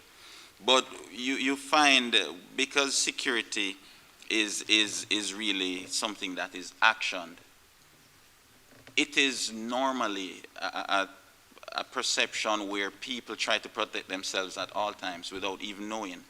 And like the first time you get a cell phone, because of its value, you put a pin on it without even having anything on it to protect. So because security is highly proactive, and security can only be proactive, you understand that people and systems are designed to protect themselves. It's innate. What's missing in these systems are the whole process. So we have barriers to protect, but what happens if those barriers are breached? Because if you give somebody a security tip to say, don't walk with your cell phone, they're going to walk with it in their hands anyway until it is stolen. It's not that they didn't know. So security is really innate, and it's an education. We're born with that level of security. It's just that the more exposed you are, the more proactive you make security become. I hope that helps and that answers. Yes, yes, bro. Yes, excellent panel, very informative. I have to lift my hat off to the people in the security world, because their job essentially relates to finding a needle in a haystack, you know? And let me give you an example of the type of haystack. I mean, SSP Lindsay mentioned that in the statistics she showed, I think the highest amount of cocaine we have ever found in 1 year is 1 ton, you know, 1,000 kilograms, right? Jamaica last year, 2021, handled 27.5 million tons of cargo. So finding 1 ton is literally searching for a needle in a haystack. And I think it was Mr. Ellison who tapped on a point that I wanted to bring in my question, that crime is a business. So when a criminal is looking for an opportunity to make money or to carry out his deeds, he looks for where the opportunities are greater than the cost of carrying out. It's a business. So in that haystack that we have to tackle with, there are people who are moving illegitimate cargo, and that creates channels which the criminals exploit. And in my 40 years of being in shipping, especially my last years at SEZ, what we have found is that the same channels that move illicit cargo are the ones where drugs, guns move through.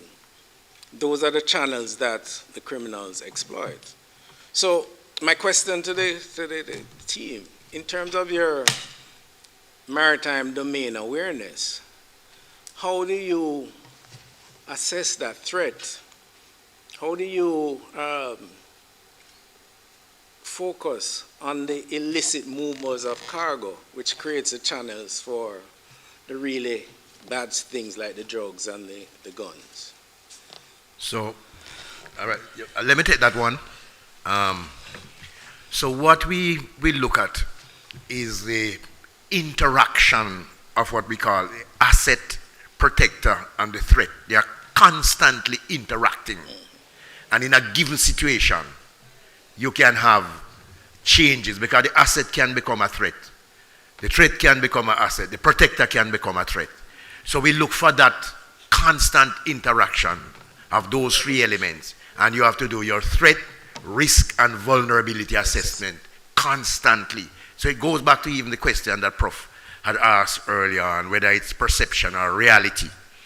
And quite rightly, the answer from Ellison is both.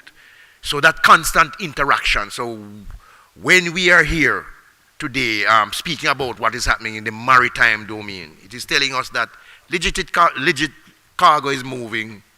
The guys are using the same platform. I mentioned that yesterday when you spoke about what is to come on stream. So because of that constant interaction, you have to do your threat, risk, and vulnerability assessment. And then as you do those assessments, you build out the mitigation. And this is how we keep a pace with what is happening. Some is going to slip through, some you may find. But you have to be constantly assessing the space. The day you stop assessing the space is the day that you are going to get hit. Mr. Ellen, I think you wanted to say something, sir?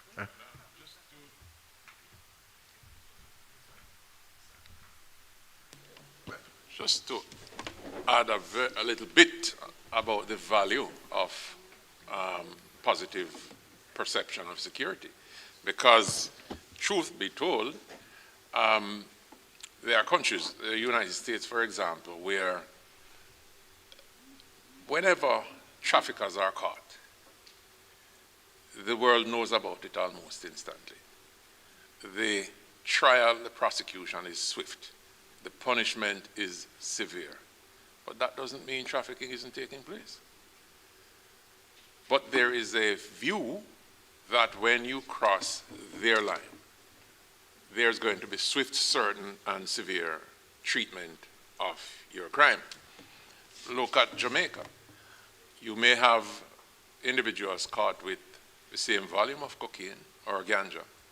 You may hear about an arrest, you never hear names. Some months down the line, you might hear a name. The person is out on bail. You may never know when the individuals come to trial. And if they do come to trial, you may never hear what the punishment is. So individuals looking on and comparing the interaction between asset protector threats, country to country, will have a view that you don't test the US system. But it's okay to try your luck here and hope that you don't get caught elsewhere. So it is true that managing both the known, the reality based on the data is important. But it's also very important to manage the perception, because that is what most people will come in contact with, the view of security rather than the reality of it. Yeah. Ladies and gentlemen, all good things must come to an end. And I want to thank you. One more, we take a final question from our visitor. I'll be brief as I can here. Thank you very much. I'm asking my question to Mr. Ellington on behalf of my colleague Chris Milley, who's very interested in this topic.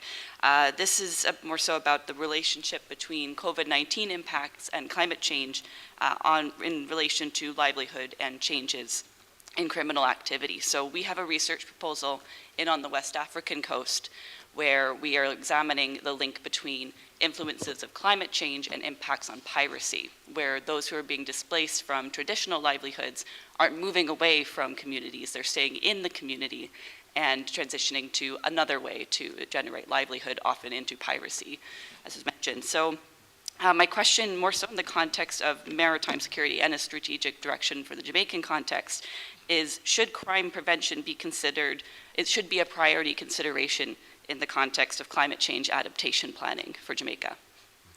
Well, yes, certainly. Whether or not we were as conscious as we are our own climate change issues, it should be a priority. If for no other reason, the fact that our national security is badly compromised by increased levels of crime, organized crime.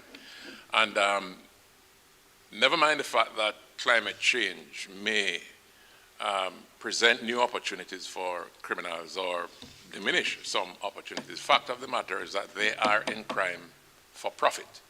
So whatever the activity is that is lucrative, that's what they're going in.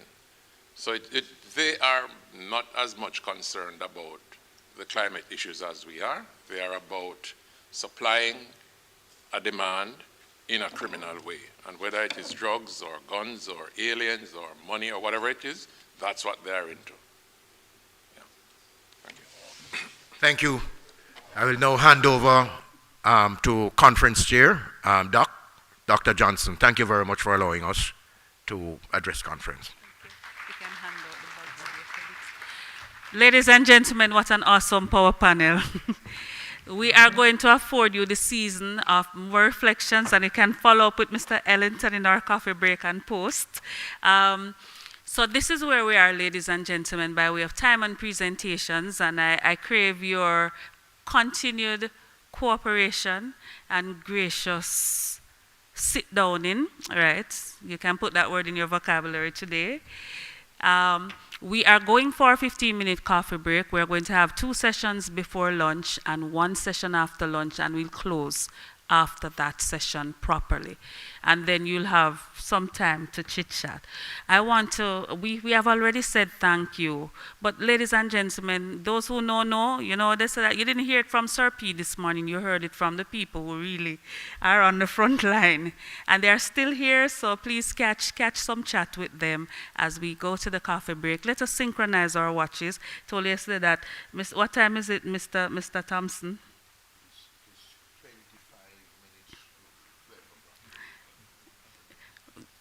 25 minutes to 12 o'clock. So we will, my 15 minutes just changed nature. We will be back here at 1:45. All right. So yeah, coffee break is set up and we can move through as quickly as possible. Ladies and gentlemen, thank you so much. God bless you. Awesome stuff.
Ladies and gentlemen, students, we want to resume now. So, Dr. Roden, we want to resume now. So, yes, yes.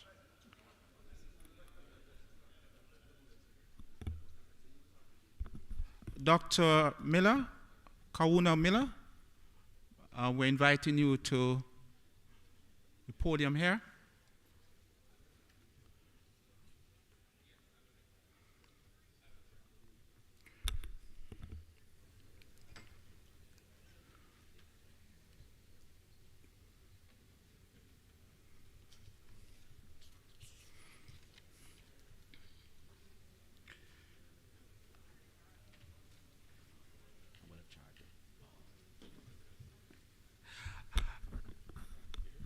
You can sit down, Ladies and gentlemen, students, good morning to you all. We want to speed up things a little bit hereafter, and I just want to say thanks for staying with us. Yesterday, which is the first day of our conference, we have been fed with a lot of very important information, and from all indications today, we believe that it will be no less. I want to also pause to just simply apologize for one of our presenters who, for no reason of hers, beyond our control, she's unable to be here, and that is Professor Joy Hamilton Akeke. She's not here today because of reason beyond our control.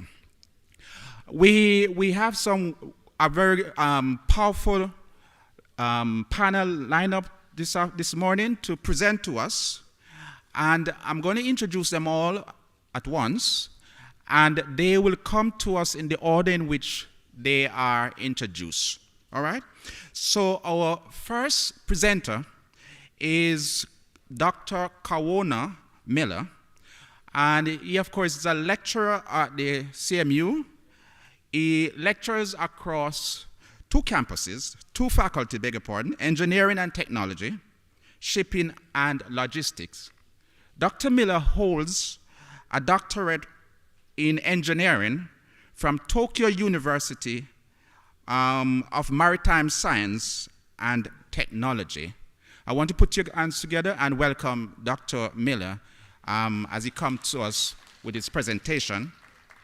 The second person will be our own, again, Darren Wilson. He is indeed an expert in maritime education and training with a solid background in logistics and supply chain management. Darren is one of our past students, and he holds a Master's of Science from the Royal Maritime University in Sweden. Put your hands together for Darren Williams. The third person really don't need much of an introduction because he was our dynamic keynote speaker yesterday, and we are talking about Mr. Darwin Telemack. He is currently the CEO of the Antigua Port Authority. He serves as chairman of the Port Management Association of the Caribbean, which is PMAC. And of course, Mr. Telemack has other responsibilities in many other areas. He is indeed also a past student of the Caribbean Maritime University, and we want to give God thanks for all of them. Put your hands together as they come to us one after the other with their presentation.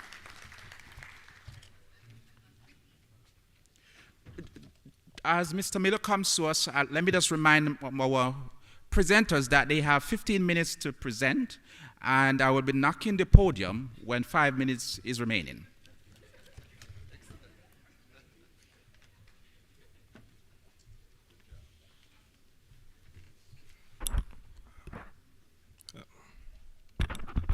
Thank you very much, Dr. Anderson.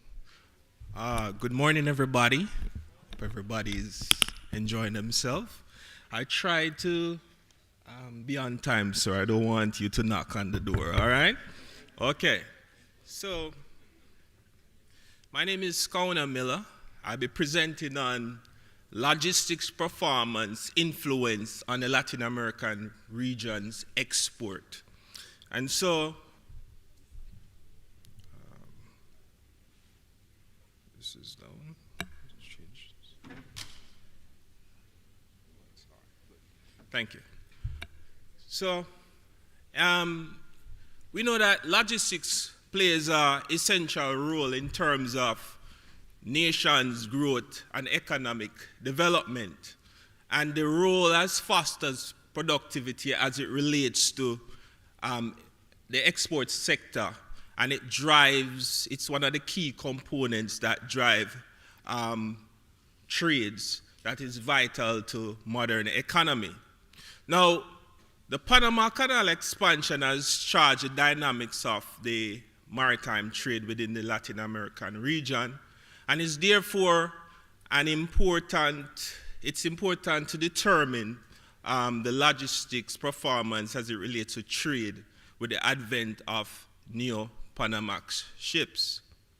Now, this research seeks to examine the relationship between export and the 6 components among the Latin American region in terms of income classification and its influence on exports during the pre- and post-PC era. And this will be done by using the hierarchical linear model and also the Pearson's coefficient to determine the logistics performance relationship to exports. Now, the method being used is the hierarchical linear regression. Is a simple linear regression, but in terms of the hierarchical, it uses blocks. So it's a simple regression model that a block is added to, and that block enables you to interpret the regressionary coefficient of the 2 predictor variable in relation to y. And it's quite popular. It's a popular model, and it seeks to explain the statistical significance of variance of the dependent variable.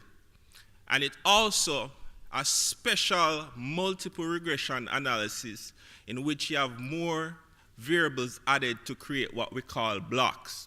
And in this situation, we'll see that we'll be using several variables. We'll be using the logistics and economic variable in this case. The first one, which is the economic variable, is export, GDP, industrial index, trade freedom, and foreign direct investment. So the logistics component of it is where we have the overall logistics performance index. We have customs, infrastructure, track and trace, quality logistics service, and timeliness. So these forms the components of the logistics index. When we incorporate this within our model, we see that for the first model 1, we use the economic variables first. And for the second model, we use the component of the LPI index, which is customs, and so on. So we continue, add these models until we develop model 6. And all of this will be regressed to create an output. Now, in analyzing Latin America and the Caribbean logistic performance, we know that the Latin American region comprises of 33 countries. And these countries are a mixture of 3 income classification, in which you have high-income countries, middle-income countries, and low-income countries. And this graph actually gives you a depiction of these countries in terms of their logistics performance, in terms of income criteria or category. So some of Jamaica, Panama is a high-income countries, and some parts such as Chile, these are high-income countries. Upper middle income countries are Jamaica, and the lower ones are like Haiti and El Salvador, just to give an example. Now, the data that is used. Now, the main plan was to use 33 datas from each countries. However, most of these countries, 13 of these countries had insufficient data. So countries such as Cuba, Nicaragua, Brazil, Antigua, St. Lucia, and so on were excluded from this model. Now, the results of the model in terms of the Pearson correlation shows that export has a positive correlation with these economic variables such as GDP, freedom of trade, industrial index, and foreign direct investment. For the overall logistics, it's shown that there's a positive correlation with the gross domestic product, trade freedom, industrial index, and direct investment, which is expected. Now, based on the model result, we see that in 2010, we see that for the logistics component, we see that infrastructure and the quality of logistics service were statistically significant. Also, freedom of trade and GDP were statistically significant during the regression for 2010. For 2012, we see that known components of the logistics index, all of them were insignificant during that period. For 2014, we see that for trade freedom, quality of logistics service, track and trail, and also timeliness were statistically significant. For 2018, we see that the logistics in terms of customs had a negative relation, but it was statistically significant, and also the industrial index was also positive. Now, looking at 2018 also, we see that trade freedom had a positive correlation, industrial index positively correlated. However, we see that customs had a negative relation to export. However, it was statistically significant. As it relates to income classification, we see that for high-income countries, trade freedom and foreign FDI was also positive. However, customs had a negative relation, but it was statistically significant. For middle-income countries in Latin America and lower middle-income countries, the components of the logistic performance index were insignificant. However, we see where the economic variables such as industry index, foreign development, FDI, was also significant. Now, looking at the pre and the post-PC era, we see that for the pre-PC era, we see where freedom of trade was statistically significant, customs was statistically significant but had a negative relation to exports. We see that for the post-PC era, we see where the industrial index and trade freedom, positive relation to exports. However, customs had a negative relation to exports. Now, looking at the overall view of it, we see that for Pearson correlation, we see where exports had a positive correlation. We see where also, for the overall logistic performance, we see it had a positive impact on the economic variables. So these are just mathematical results, basically saying the same thing that we had said earlier. But we see where in 2010, we see where exports had a 1.9% deviation the hierarchical result shows that infrastructure and quality of logistics service had a 1.9% variation in terms of export. For 2012, we know that it was insignificant. For 2014, we see where the quality of logistics service and track and trace, these had 5.2% variation to exports, and they were statistically significant. For 2016, we see where customs was statistically significant, and it had a 10.1% variation in terms of exports. For 2018, we see customs having 7.1% variation in terms for exports. Now, in conclusion,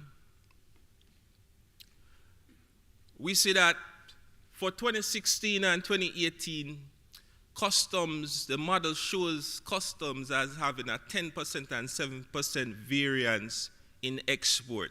That means it's very significant. And the findings also reveal that customs had a significant and negative relationship as it regards to higher income export, accounting for 1.2% variance in exports. We see that for the pre-PC and the post-PC era, that the customs was 1.3 and 8.3% variance to export. So overall, what we conclude from this is that the research revealed that the logistic performance has accounted for the highest variance in export. Therefore, Latin American region custom policy would have to be reformed and need to improve in order to facilitate an improvement in export. In addition, the study highlights the importance of promoting policies within the LAC region that will focus on reforming trade by improving logistic infrastructure system and also improving logistic components that is defined by indicators. Thank you very much.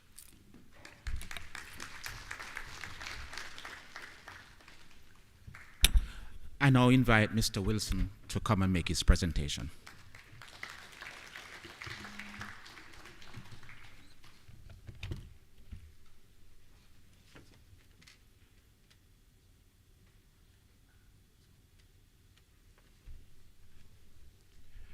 Good morning, everyone. It is my pleasure to be here today to be presenting at this conference. Today, I will be sharing my research with you, looking at evaluating Jamaica's position as a seafarer supply country for cruise and cargo. On average, ships move around 11 billion tons of commodity, and this equates to about 1.5 ton per person. As Rear Admiral Peter Brady would have spoke about yesterday, the importance of the maritime industry to the global economy. Dr. Andrew Spencer also would have spoken about the importance of the shipping industry to the maritime industry. The shipping industry ability to move goods from point A to point B underpin modern existence. Without the shipping industry, what would we do? Where would we be? The cars that we drive, the food that we eat, the gas that we put in our vehicles, how would that reach to us? However, it is critical for me to let you guys know that at the center of this maritime industry is our seafarers. Currently, we have approximately 2.5 million seafarers that are working tirelessly to bring the food to our table. Looking at the importance of the maritime industry, it is critical that the future of the maritime supply, which is the seafarer, is interrogated. So traditionally, majority of the world maritime labor force come from the traditional maritime powers such as your Norway, your Denmark, your Sweden, your France, your UK. But the paradigm has shifted, and we see now majority of seafarers are coming from non-traditional maritime powers, with Philippines being the #1 supplier of seafarer, followed by Russia, Indonesia, China, and India. So let me give you guys a little background about this study.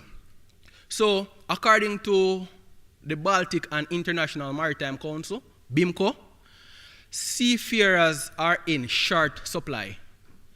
The BIMCO report of 2021 stated that global maritime trade continues to increase. And as we all know, the shipping industry is a derived demand. So as trade increases, so too is the demand for more ship, and by virtue, the demand for more seafarers. However, the officers and the seafarers' supply continue to lag. So I can stand here today and conclude and say safely that seafarers are in short supply, and with the backing of BIMCO, we can say that it will continue to do so in the foreseeable future. So how does Jamaica fall into all of this? Yesterday, our very own Dr. Eric Dean would have told us that never let a good crisis go. So if the world currently is facing a seafarer shortage, how can Jamaica benefit from this? So Jamaica, we always say we lick about with Talawa. Yes, we are. We possess a lot of good qualities that a lot of countries in the world don't have. And some of these qualities include we have a rich maritime history. Our people, very friendly. So we work very good with other people. We work very good in a multicultural space. Jamaica have a very strategic geographical location that we love to brag so about. Let's use it to our advantage. And we also can mention that over the years, with CMU and the MAJ, we have supplied a steady supply of seafarers to the global market. So we're actually doing something. What about the Caribbean perspective? Like Jamaica, the Caribbean share similarities. So we realize that the Caribbean and Jamaica is one of the world's #1 tourism destination in the world, as well as a cruise ship hotspot.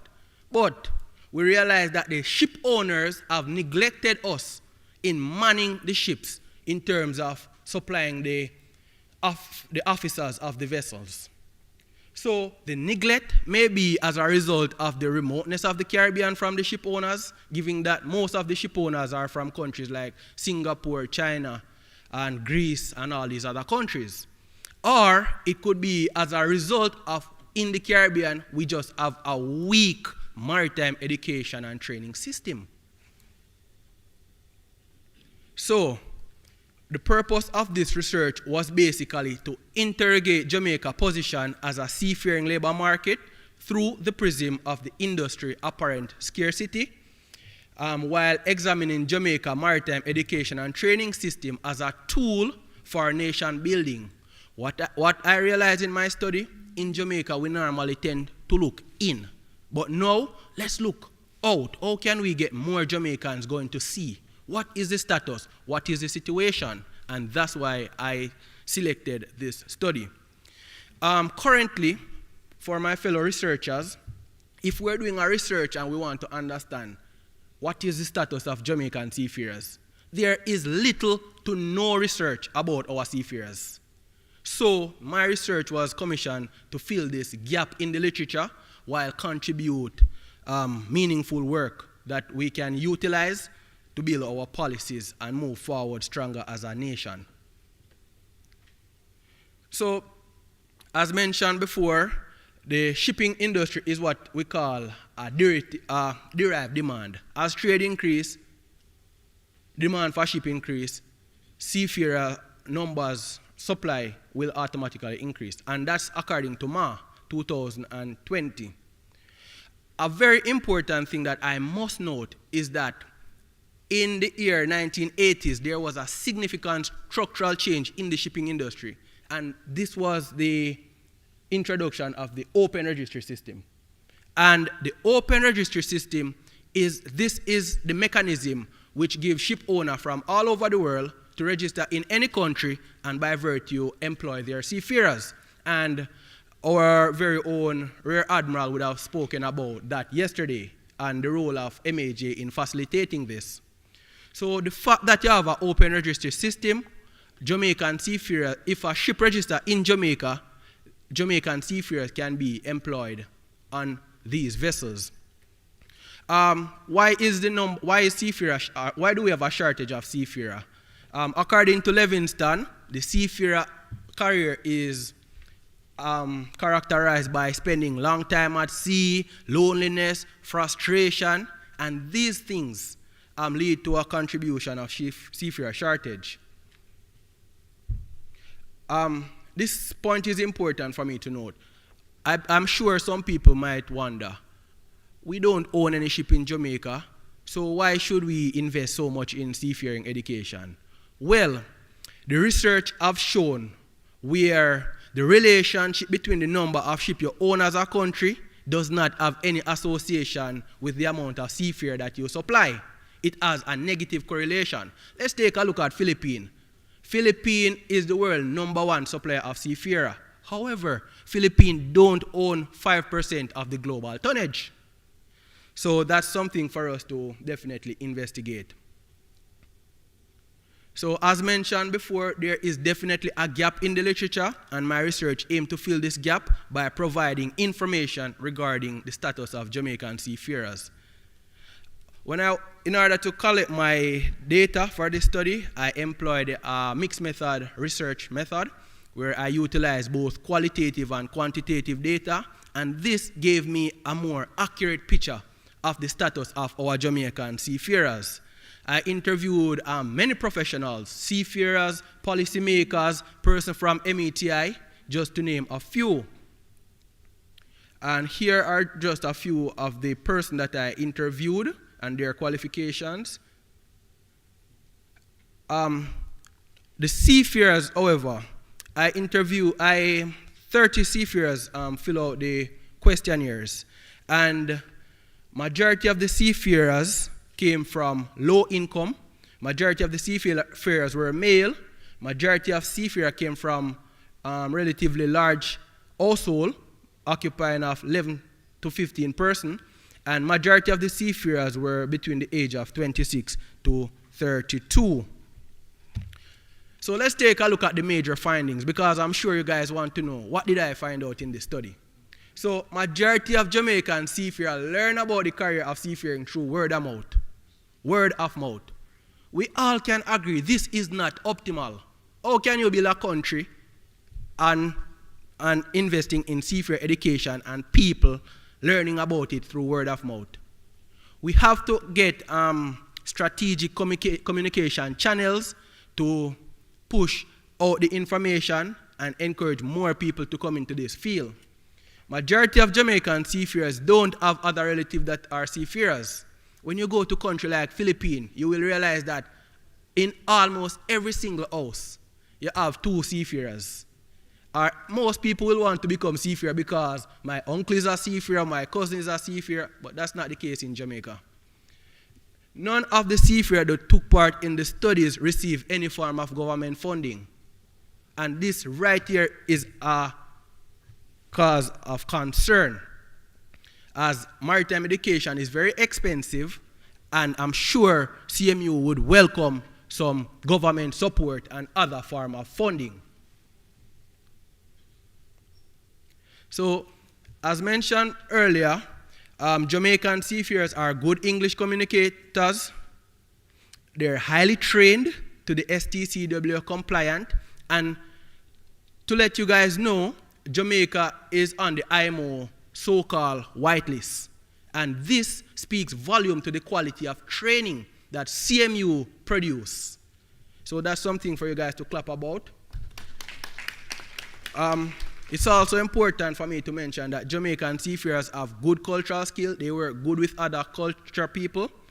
And they are hardworking, as well as my findings keep on bringing me back to the role of CMU and the critical role that CMU play in all of this. So the question is, why is our seafarer number so low? The findings still told me that the lack of awareness about the career is an issue. The public perceive the career of seafaring as not very important. Look, we talk so much about the importance of the shipping industry. And the findings tell me that people in Jamaica don't know about seafaring or the importance of seafarer. That is a cause for concern. The findings told me that the Jamaican government plays an inactive role in promoting the career, as well as there is a lack of stakeholder collaboration. So I came up with a few recommendations that I think will definitely help Jamaica to improve its seafaring numbers. And these recommendations include that the Jamaica government should play a more active role in promoting the seafaring profession and make it a national interest. The government making this a national interest should aim to promote the seafaring career, support the MET more with the necessary equipment that they need, and make MET more affordable for more Jamaicans to afford and have access to. I also recommend that there's more collaboration between the METI, which is CMU, and the ship owners. And this will help by providing more on-the-job training for our cadets, as well as to secure more employment for our students. I also recommend that there is more collaboration between MAJ and CMU. And this will ensure you have more constructive alignment between the curriculum and the exam that the students have to do at MAJ. And by doing that, it will reduce the amount of spoilage of the cadets when they finish CMU. So we can conclude now and say that Jamaican seafarers are highly trained and sought after by the international ship owner due to their very notable advantages. We, in Jamaica, the competitive edge of having CMU located in Jamaica is a big advantage. When you go to the other Caribbean countries, most of them don't have anything set up like CMU, especially in the English-speaking Caribbean. However, the lack of awareness, the affordability of training a seafarer, the low stakeholder collaboration, the lack of government support, as well as the lack of stakeholder collaboration. These challenges must be addressed if we are to address the situation. So this marks the end of my presentation, and I will be here to take any questions.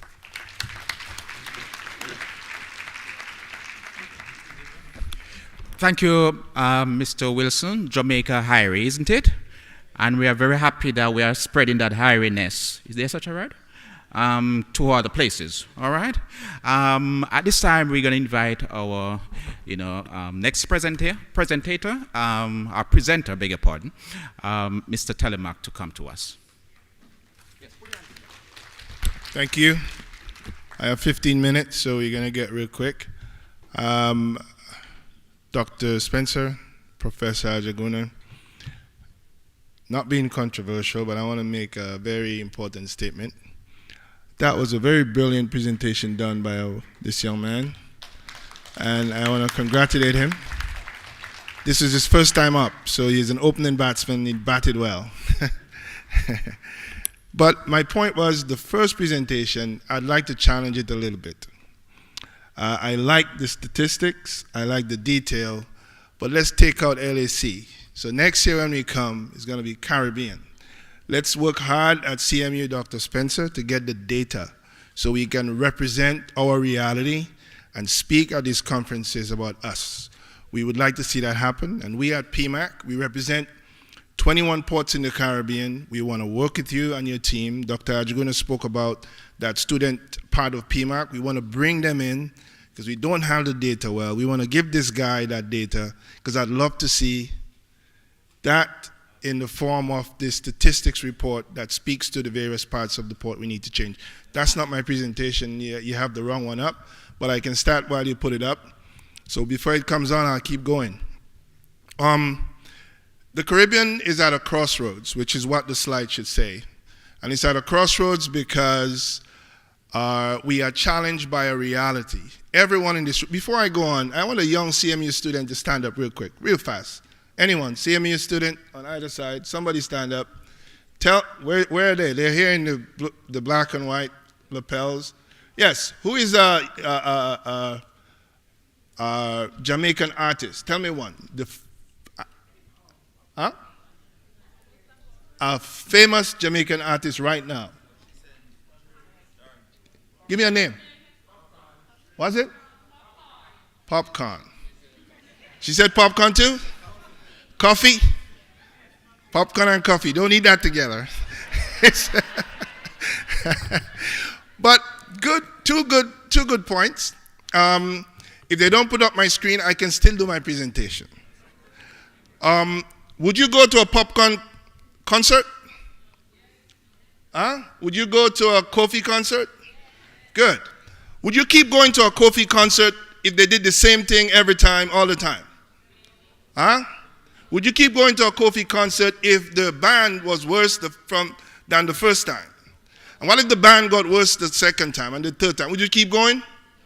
Okay, so the Caribbean is at a crossroads because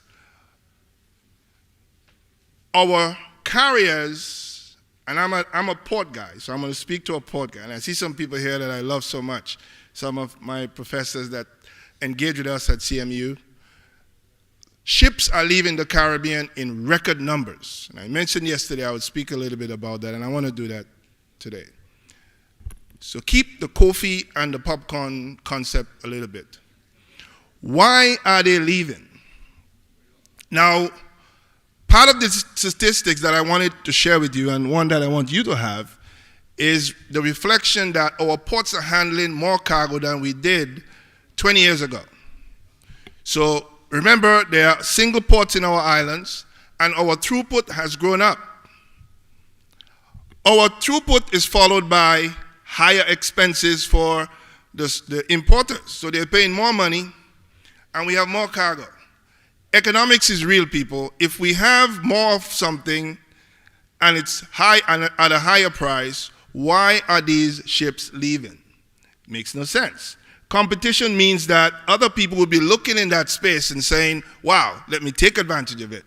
So from 1990 to today, the numbers of ships, some of them even in Jamaica, have disappeared and have gone away. One famous one we discussed last night was Wisco. It was owned by Caribbean governments. Ships donated by the Canadian government, we didn't even pay for it, went under the ground for factors that when you go to Google, you see it. Our ports are challenging the existence of the carriers, and I'm a port director, and I'd like to have CMU play a role in understanding that reality. The ships are leaving. In the last 10 years, we've not seen any new shipping line crossroads. See that? I was right on board with my presentation. So we are, in the last 10 years, we've not seen any new entrance into a marketplace that all of us need to feed us, to house us, and to clothe us, like this young man just said. So if we're not getting ships coming in, mathematics is a very interesting science. If the only component of maths you're seeing is subtraction, that's a problem. Ships are leaving, there are no pluses, and we need this thing, so I'm a little bit worried. So we went back and we did this presentation. You'll have a copy. It's pretty easy to read. But we noticed something. At the ports, we are facing a reality. Our port operations, most of us, are still at a pre-containerization level. In other words, our port infrastructure does not exist like KFTL does. If you even switch on the other side to Kingston Wharf, you'd see a different structure than over at KFTL, because in Kingston Wharf, it was constructed with a big warehouse right inside of it, and there are no reasons to have port warehouses. I can speak to that another time, but that's a mistake that we continue to perpetuate in the Caribbean. All warehouses at ports should be moved out. That's a private sector responsibility, and our governments have kept it up because we believe that the Queen's Warehouse should stay at the port and continue to do things. That's a mistake that we have to fix. All right, separate subject. So we need to introduce containerization factors into our existence in trying to fix the ships. So here's a ship coming to 16, 17 Caribbean islands, 21 ports, and in 20 ports, you're going into an era where containerization can't really be effected efficiently, and so ships are suffering. The advent of containerization have introduced some benefits to us. Here are some of them, and these are obvious. We don't need to dwell on those. Ship sizes have changed. As the ships get bigger, the costs are greater. Ports have to go into a little bit of dredging to facilitate some of those. Our islands are not able to get that economy of scale and the benefits of those because we still have small ports. And if I showed you my port yesterday, that was before we fixed the new one, it was only a small little space. Imagine, folks, that for 50 years, we were only able to use 360 feet of the dock for berthing. So 1,200 feet was taken up with an administrative building and a warehouse. You go to Grenada, St. Vincent, Dominica, St. Lucia, St. Kitts, Nevis, Trinidad, Port of Spain, that is, it still exists. So our ports are challenges for the users, and I'm thinking maybe that's why they're challenged and not able to meet their costs. Now, this is a slide that shows port operations in the post-containerization era. We've gone from one to the next. We see the crane lifting it, and there are many countries in the Caribbean where you don't have a crane at the port, but yet these ships have to go in, and they struggle, and they are having high costs associated with being there. So we are continuing to see that ports may be a factor, all right, as to why some of our livelihoods are being challenged. What creates port cost or freight charges for container lines? Port cost, that's what we do. But imagine that our costs are inflated, high, and usually very inefficient. So even when we speak of high cost, we inflate that further by not being very efficient in executing for that ship. Ships are struggling. Economy of scale. We have large ships going into Nevis, ships that are 1,200 TEUs going into Nevis to drop off 24 boxes. We probably shouldn't be doing that, but that's what they have to live with. Our archipelagic islands are creating challenges for these ships to exist. Imbalances between imports and no exports, empty containers leaving, a next problem. A limited problem here in Jamaica, but when you look at the scale of what you move, still a big problem. The types of cargo. So you have the ratio between your cargo mix, that's also a problem. Competition, I won't speak to that anymore. Distance is not a factor really that changes because your island doesn't move. All of these come together and the ship says, I'm going to charge $1,200 to land a box on the market. But when they get there, there's a strike. And the strike lasts for a day and the ship ends up having to pay $1,800 to $2,000 or more for a box to land, and they have to suck that up. That's a problem. These are some of the implications for high costs at our ports, overtime, disruption, inefficient handling. CMU can help us with that. We spoke about that last in a while, as well. High agency cost. There are legacy challenges that exist in our islands where some of our businesses are not regulated. So agents charge whatever they want. In some of our countries, they charge more than the port. That's true.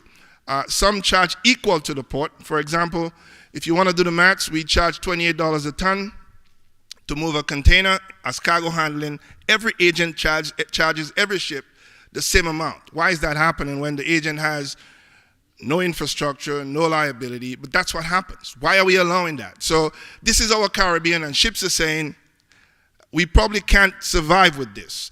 Here we have some challenges even that demonstrate even greater challenges. Lack of technology, outmoded labor structure, limited role for port health, disruptive industrial environments, limited research on port. This is why I'm asking for one. Lack of port designation as essential services, which leads to industrial problems. Lack of coordination between agencies, customs, port, everyone not having the same mission. Outdated legislation, insufficient human capacity, lack of training. We need CMU to help with that. Lack of economy of scale. We are trying to catch up with containerization, but we don't have the infrastructure. Our governance structure is a challenge because ports are acting both as administrators and port operators. We are regulating. All of these are coming into areas where the ship still has to live with all of that, and there's a loud cry going. We can't afford it. We need help. And so there are some drivers of change that we're seeing. Those are scary. You can look at those. I'm going to come to the recommendations that I would like to make. There are greater threats even for our Caribbean as we see liners merging. Today, Caribbean feeder services leave Jamaica with 4 carriers on board. Those 4 carriers would normally come into our markets. So instead of having 4 separate port calls, we're having 1. And that means your equipment utilization still is there because you have to pay for the equipment. Your labor is the same. We are struggling on the port side, but at the same time, the carriers are trying to say we are reducing the port calls, trying to make ends meet. And even that is not helping. So what we're seeing Caribbean feeder services do is they're choosing which ports to call. So there are some markets that are not benefiting from that. So we would like to propose this. Yes, 5 minutes and we're going to be going. We want to propose some changes. We want to look at digitalizing our ports to create a better outcome so that finally ships can meet that era that we heard earlier on with the full implementation of a digital environment. We want to look at our port infrastructure. I showed you Antigua's new port. We probably don't need to have all of our ports do that, but we want to have improvements at our ports so that the vessels can actually come and work. We want to have CMU play a bigger role in our human resource development. So in addition to having the seafarers situation addressed, the port workers who have been at the port, some for 20 years, have never seen a training. I must say in our case, and I have Dr. Ajaguna and some folks who are here, Dr. Spence Osric was one of those who helped us as well. They came into Antigua, and some of my staff had been there for 28 years, had never had training, and we started. So imagine going into ports for all these years and ships being faced with that. Huge challenges. Our legislative reform needs to happen, and I am here where we want to, let's go back. Some recommendations for our regional ports. Remember, what we are trying to do is to solve a problem. We want to add carriers. We don't want to keep seeing the minor signs alone. So what are we suggesting to do? We want to improve the efficiency of our ports by having better trained staff, and CMU, we're going to call on you to help us with that. We want to be able to better manage the environment surrounding our ports, being able to sort of understand data points, and our ports don't do that very well, so we are once again asking for help from CMU to do that. We want to be able to increase our predictability, and our staffing and equipment can do that. We want to improve the logistics at our ports. Once again, we need training in our region, and you'd be surprised what happens in some of our markets. There is a maritime single window that has not been implemented in many of our countries. Antigua is probably the only one that has a functioning maritime single window. That can help. We have not done that. We can help as well. We want to improve on the legislative environment and the corporate governance environment to assist us in doing so. At the end of the day, what we would like to see next year at this conference are some ideas coming from your research and your engagement at CMU to suggest how, without going into too much debt, that we can improve the transport sector to create a better framework that carriers can exist. There is one carrier of the 5 that I know that is on the brink of probably not surviving. And I tell you, when it goes to a port in 2 months, when the cruise ship season starts, the cost kicks in because the cruise ships is going to be in for 12 hours and they have to sit outside and wait. Those are costs that carriers can no longer afford to bear. They are bearing down on us. This is a clarion call to the region. We have to address it. We may need to use creative ways to do so, but we cannot maintain what we have. We have to look for new ideas and new ways. And Dr. Spencer, I'm meeting you for the first time, but I'm going to put some burden on you to join with PMAC, as you are a member, to see how we can address these. So we're going to look forward to operationalizing the student component of PMAC, to start working on that immediately. But we are also looking to see how we can take CMU into the markets to build out the human resource infrastructure to lead to a better outcome for Caribbean. Like I said, I breezed through it quickly. It's a document that you can read, go through it. You may not need to ask questions now, but I'm around, we can discuss it a little bit more. But this is a very serious issue. When COVID came into the OECS islands, not Jamaica, just the OECS, Eastern Caribbean islands, there were weeks when panic struck. No ships were coming, we were told. And I'm telling you something, the panic is real, because it went from no ships to all the ships deciding to come on one ship. And when you start seeing that, the reality begins to kick in, and then one of the largest ships fell away. So from having 5, we are down to 4. And of the 4, one of them only goes to 4 countries, so we have 3.5. Doing a service that we are desperate to keep alive. It needs intervention. You, sir, can be tasked with helping us save it, and you'll help save the Caribbean. Thank you.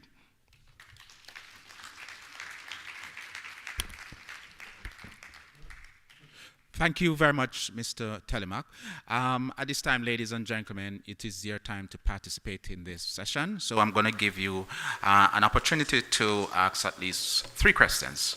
All right, I see the President, and then I come to you, Mr. Deputy President, and then, of course, Dr. Dean. All right, so that's the 3 questions. Right. Did you mean 3 questions or 3 people? I'm sorry, just checking. Because I have 3 questions, but this is okay. So just very quickly then, since we're pressed for time, maybe I can try to make my question very condensed, but have some parts that would get the responses from. I really want to tap into. Mr. Telemark knows that we're fully aligned. I don't need to ask him anything here. I'll ask him when we talk later. But I wanted to ask Darren and Keshwana just one question each in this way. Darren, you made some very good points about the supply. I wondered then how you would frame this in light of the question you asked yesterday about the lack of our ability to place some of our graduates. We have no question about the quality of our graduates for sure, but we have a challenge in placing them, yet there is a lack of supply. What then do you think is the major driver of that gap? Let me just ask questions. Think about it. I'm going to ask Keshwana Dr. Miller this question. The question for you, Doc, is that negative relationship that you identified as being statistically significant between customs and logistics performance and certainly exports. I wanted you to just delve a little deeper into the variance of that. Not a long-winded answer, but I wanted, because it's an industry conference, I didn't want your points to be purely academic. So that just get a little bit deeper into what that particular data point means for the average, the layman, because we're doing media on this as well. I want everybody to understand what you said, right? So, Darren. So, thank you for that question. As I recommended, that collaboration is one of the biggest things that we're lacking in this sector. When you go to a country like Philippines, you will realize that majority of Filipino seafarers are employed on Korean-owned vessels. The Philippines METIs, they actively search for ship owner collaboration or participation with ship owner. I had the first-hand experience of seeing persons from the Filipino Maritime School, which is MAP, which is one of the most predominant seafaring school in the Philippines, courting professors to help them to place their student, help them to connect them with ship owners to place their students on ships.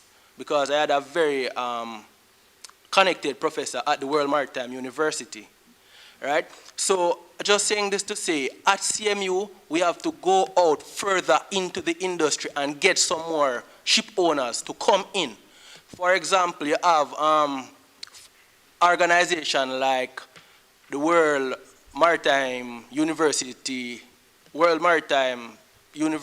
Association, World Maritime University Association, International Maritime University Association, IAMU. These organizations is where all of the international maritime schools connect. So I think CMU need to try to go further out into the global space, get more ship owners to come in. And by getting more ship owners to come in, we can get our students more employment. So my answer is collaboration.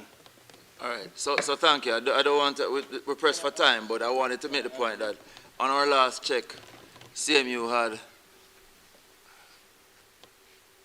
over 50 MOUs in the international space. Sounds to me now like what you're essentially saying is that there has to be a deliberateness, because clearly the market is not taking care of it. Because to my mind, how basic economics works is if there is if there is supply, and you say you are short, then automatically demand and supply are supposed to connect. But clearly that is not happening. That's not happening. All right, so we take that point, sir. Over to you, Doc. Can I say something to that? The Philippines made it a national priority. It is a simple thing. Stop treating shipping and port work as less than work. When a nation begins to do that, then people respect it. When it becomes the fallout thing that you do by the wayside because you're not smart enough, you end up with what you have. So if it becomes a national priority, it becomes seen and heard. The country has to push it, not CMU. The government has to elevate it and make it a priority. I can tell you, I spent 18 years of tropical shipping, and I remember a young seafarer from the Philippines. He came in as a little kid, and 14 years later, he was a captain on the Tropic Sun. It is not about being a seafarer. It is a career that can create massive opportunities. We look at it as, well, you're not smart, you're going here. Change that paradigm. And that's a national conversation and a regional conversation. Sorry. No, you make an excellent point, because I was also going to say that Prof. Ajaguna and I were talking, it is 5% of Nigeria's budget that's contributed to its maritime university. I think that's an important discussion to be had. All right, thank you. Yeah, the mathematical models reveal a negative relationship.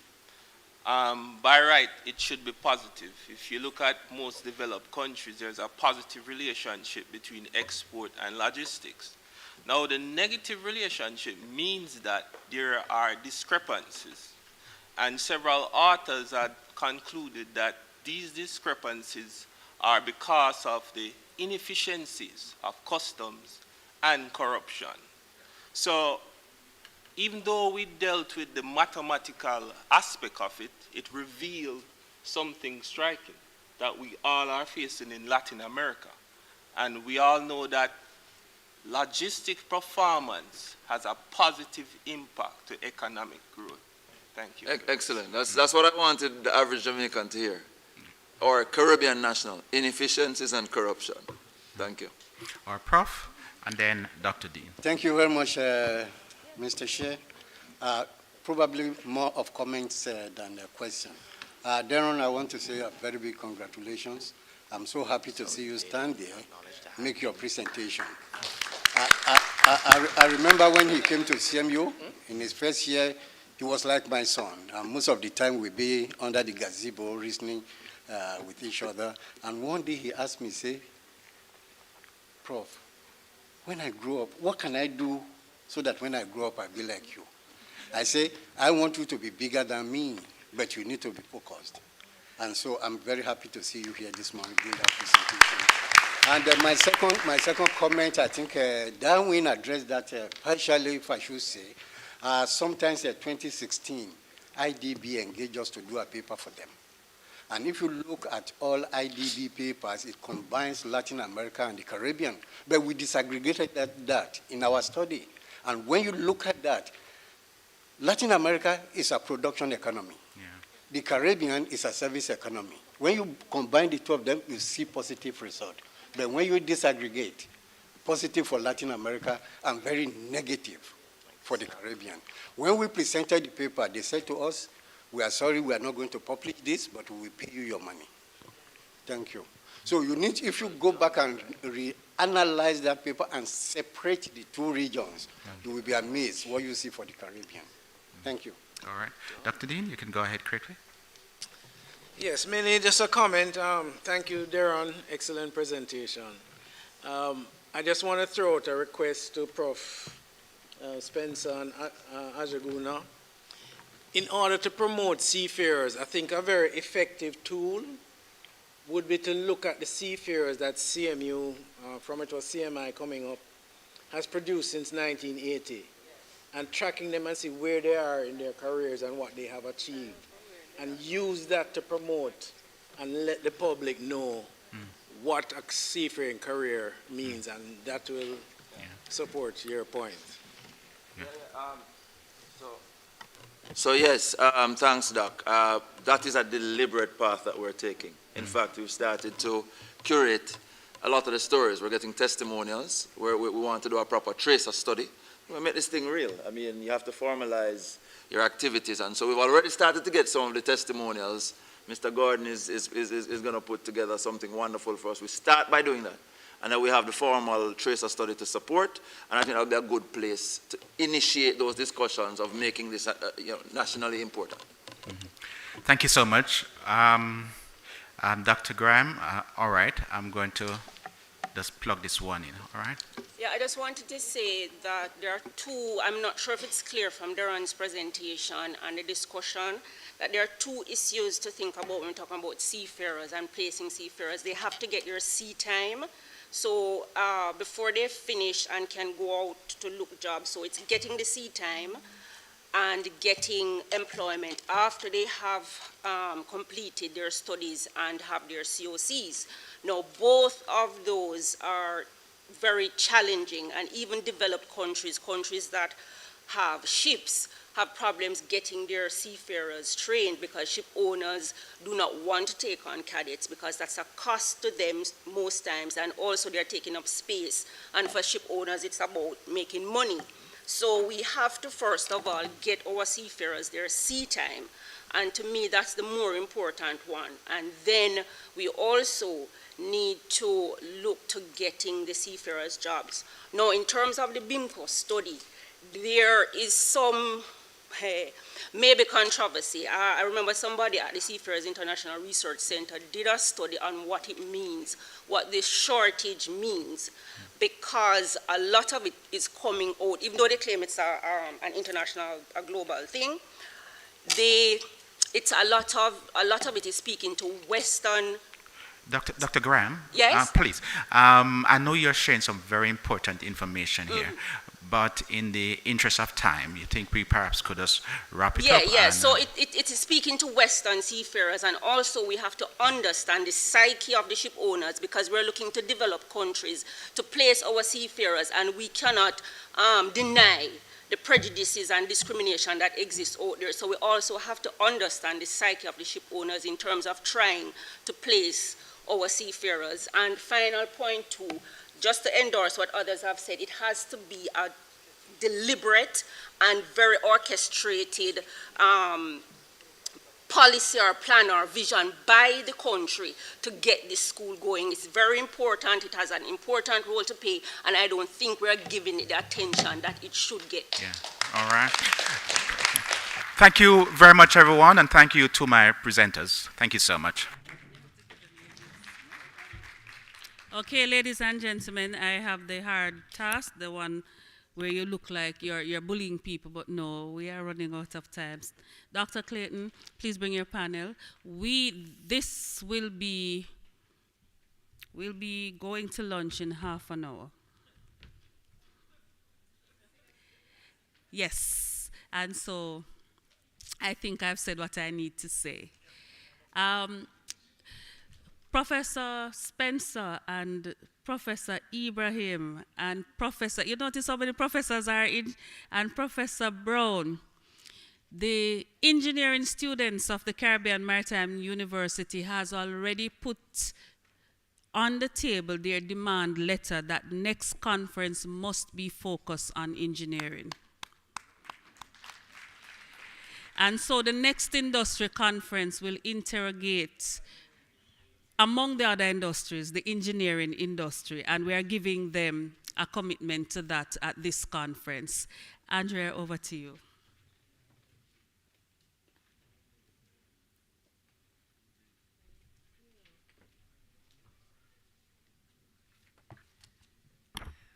Good afternoon, everyone.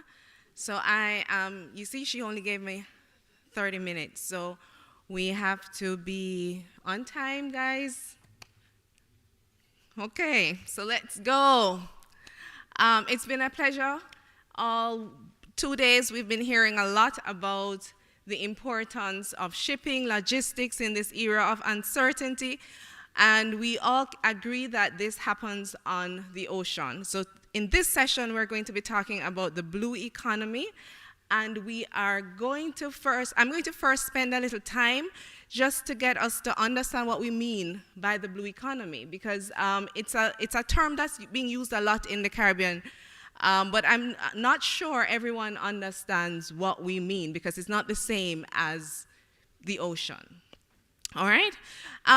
We recognize our maritime space is very important to our economic livelihood, but it's not. It's important for more than one reason. It's especially in small islands like ours, it is often bigger than our land mass. In Jamaica, our ocean space is actually 24 times our actual land space. And this presents a huge opportunity to boost our economic progress and address things like unemployment, food insecurity, and poverty. But what have we been doing all along? Traditionally, in our business as usual model, we've been using what we refer to as a weak sustainability approach, which is where we extract from the environment without thinking about the long-term implications of what that means. And the unfortunate truth is that in this model, the negative effects of these effects on the future health of or productivity on the same resources, so the same ocean, and ocean ecosystems in which we exist are often overlooked. The ocean economy is globally valued at approximately US $1.5 trillion per year. So that makes it the 7th largest economy in the world. And it is estimated to be twice that much by 2030. And while we do not know what the actual value of our natural capital, which is the ocean's assets, is, it is being estimated at US 24 trillion. Now, we primarily look at the ocean for its economic contributions. But at this moment, as we're all looking forward to lunch, I want to invite us all to take a deep breath, a big inhale. Everybody, take a big inhale. For the ocean covers 70% of the planet. And one of its major functions is that of as a carbon sink. It's actually one of our largest carbon sinks. We often talk about it planting trees, but yes, ocean health is critical to the survival of the planet. And that happens through the work of what we call phytoplanktons. And these are some tiny little plant-like organisms in the ocean, and they collect or absorb more than 10 gigatons of carbon each year. So they help us to breathe, and they through that process, generates more than 50% of the oxygen that is provided on the planet. So when we talk about the ocean, we're not, even though we've been focused a lot on shipping and logistics over the last 2 days, we cannot talk about shipping and logistics without talking about the health of the ocean. And in this session, we want to focus on that. The ocean regulates our climate because it absorbs a lot of the heat that is generated by the sun. So this means that When we consider sustainable development goals, a number of us have heard about the SDGs. We have to be mindful that though SDG 14 speaks about life below water, every single SDG, all 17 of them, really are connected to the health of the ocean. So the blue economy, we are now talking about the blue economy, and what we're saying is that we are calling for, or it calls for a more holistic vision that embraces economic growth when it is sustainable and does not damage other sectors. That is, there's a harmonious emphasis on human well-being, social equity, and environmental sustainability, which demands the sustainable use, innovation, and stewardship of our ocean and its life-giving blue resources. So while the blue economy embraces economic opportunities, it also protects and develops more intangible blue resources, such as our traditional ways of life, carbon sequestration, and coastal resilience, in order to help vulnerable states like ours. We can see, we just had our experience with Tropical Storm Ian before it became a hurricane, and it helps us to mitigate the devastating effects of poverty and climate change. And climate change, we all know, is very real. We're seeing what's happening in Pakistan recently as well.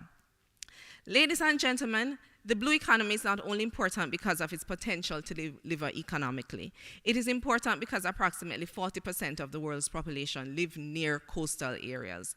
More than 3 billion people utilize the oceans for their livelihood, and more than 80% of the world trade, which we've been talking about, is achieved using the oceans. Therefore, small island states like ours, for whom marine resources are critical assets, provide us with food security, nutrition, employment, foreign exchange, and recreation. We must be deliberate about safeguarding the future of this industry. And today, we will hear from 3 dynamic speakers who will discuss the sustainability of the blue economy through 3 clearly distinct but yet overlapping lenses. Our first speaker is Mrs. Myrna Ellis Medina, who will examine it through social lenses. Mrs. Medina looks at it and her baby, cruise shipping and tourism. And tourism, as we've discussed, is our largest single contributor to the region's GDP. Mrs. Medina is a PhD candidate at the University of the West Indies, where she's reading for a Doctor of Philosophy in Sustainable Development. She's also a senior lecturer at the Caribbean Maritime University. She holds a master's degree in environmental science and management, as well as another master's in tourism development and management, along with a postgraduate diploma in educational technology. She has over 30 years of experience as an educator, and as I mentioned earlier, cruise shipping, blue economy, those are just some of her research interests. Our second speaker is Dr. Raquel Wright. And she'll be using an economic lens where she'll combine natural sciences to look at the role of marine biotechnology as a stimulant for sustainability and growth in the blue economy. She holds a PhD from the University of the West Indies, and she lectures in the Marine Biotechnology program at the CMU. Our final speaker is Mr. Jermaine Reed, who will use the legislative lens to look at local legislation relating to Jamaica's territorial waters, with a particular focus on a death trap in the ocean, which a lot of persons have not heard of before, and this is referred to as ghost gear. So, ladies and gentlemen, I invite you to listen. Oh, sorry, I didn't tell you a little bit about Mr. Reed.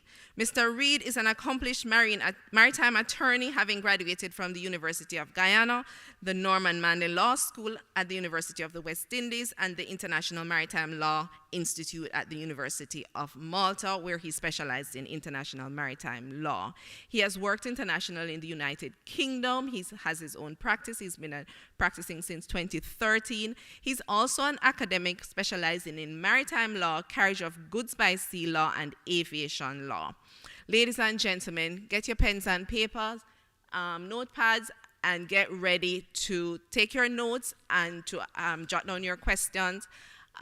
We will take, so let me say this from now, we will take 2 questions at the end of their presentations so we can all go to lunch. Thank you.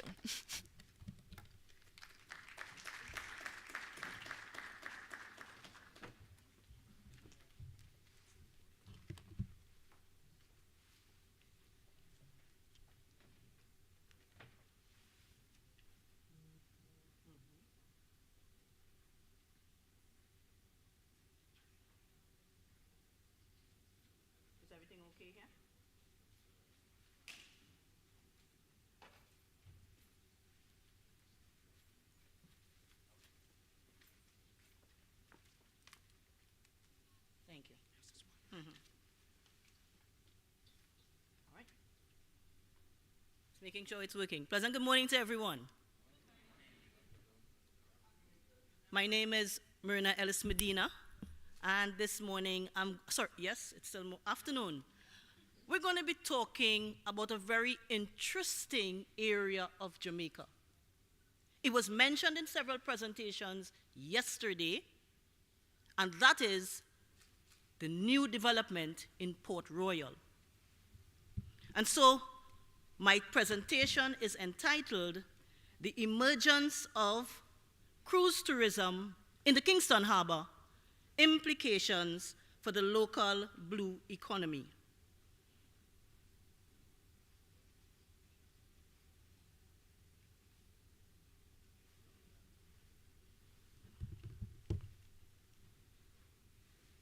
I'm going to give you a little background. We're going to talk a little bit about the literature that I went through, focusing on the nexus approach, how I designed the study, the findings, and my conclusion. So the background. The global blue economy is estimated by the World Wildlife Fund 2015 to be valued at $24 trillion. And the goods and services at $2.5 trillion. In the Caribbean, we depend on the blue economy for employment, for revenue, for food, for recreation, and for trade. But the Caribbean is the number one destination in the world. If you put us next to the Mediterranean that everybody speaks about, we're twice times more popular. And that's because of our natural resources. The coral reefs, the sulfur springs, the 7 miles of white sand. And persons leave their homes in the cold to come leave their homes in winter to come to the Caribbean to experience that. When you look at the maritime space of these Caribbean islands, the landmass times 4 equals the maritime space. You know, and I keep asking Professor Jaguna and some of the others, why do we take a bus from downtown Kingston and drive for how many minutes to reach the CMU late? When we can maximize this blue economy and go from the jetty to Kingston by the blue ocean in minutes. In the Caribbean, 10 of our islands enjoy an exclusive economic zone that is 1.25 million kilometers squared. 70% of the region's population depend on the sea for their existence. Despite this, however, the region has not positioned itself to take advantage of this blue economy. But recent developments have shown that Belize, Mauritius, and Barbados now have ministries of the blue economy. So something is happening. So is Jamaica capitalizing on this blue economy? Its EEZ is equal to its landmass times 23. Over 90% of trade takes place by sea in Jamaica. 10 out of 14 parishes, thank you, are located along the coast.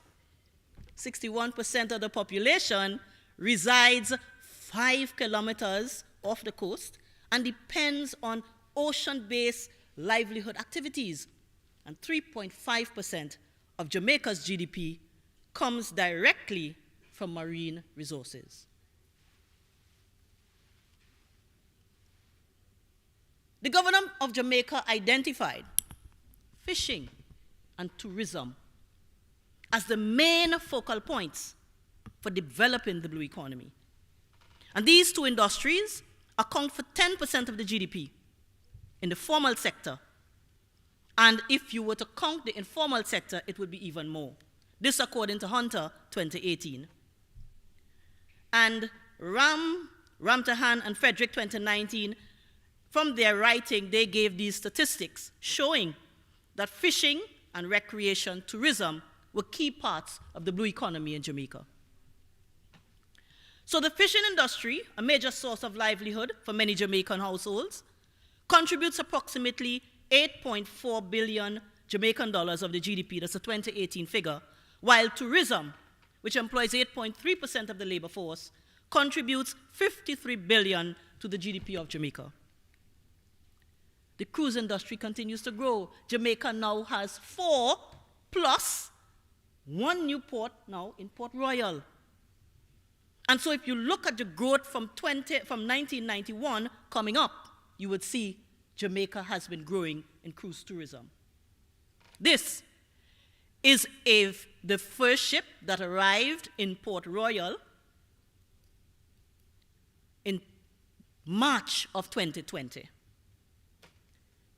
The Kingston Harbor, where this is located, is the 7th largest harbor in the world, and it currently supports tourism, fishing, maritime transport, waste management, and research. It provides an ideal setting to examine implications for the local blue economy arising from the emergence of cruise tourism. So what were my objectives?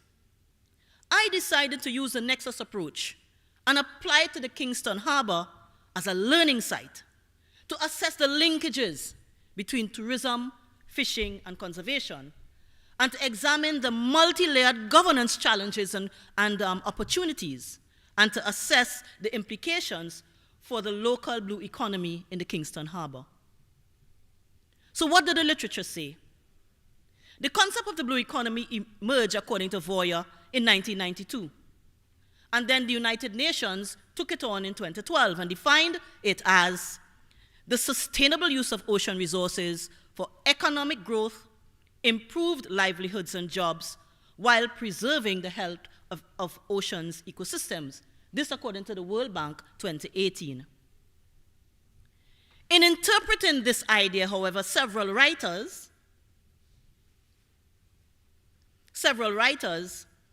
have reframed the term small island states to be now called large ocean states because of this large area of the blue economy. Ocean spaces, according to Silver 2015, can be viewed through 4 lenses in the context of the blue economy: as natural capital, as good business, as livelihoods, and as the driver of innovation. Leaders of the Pacific have advocated for oceans to become the #1 goal of the 2013 Sustainable Development Agenda. And so Goal 14 speaks to conserving and sustainably using the oceans, seas, and marine resources for sustainable development. So this is my conceptual framework of the Nexus approach. How do we get conservation, tourism, and fishing to coexist and benefit one another? It is by examining the linkages between these 3 concepts. And so Port Royal, which is situated in an ideal position to capture this, is where I did my study. So if we were to look at the tourism and fishing nexus, we would see where tour guides and fishermen support, tour guides and fishermen supply sport fishing for tourists, while fishermen can supply fish for the restaurants. Everybody's benefiting.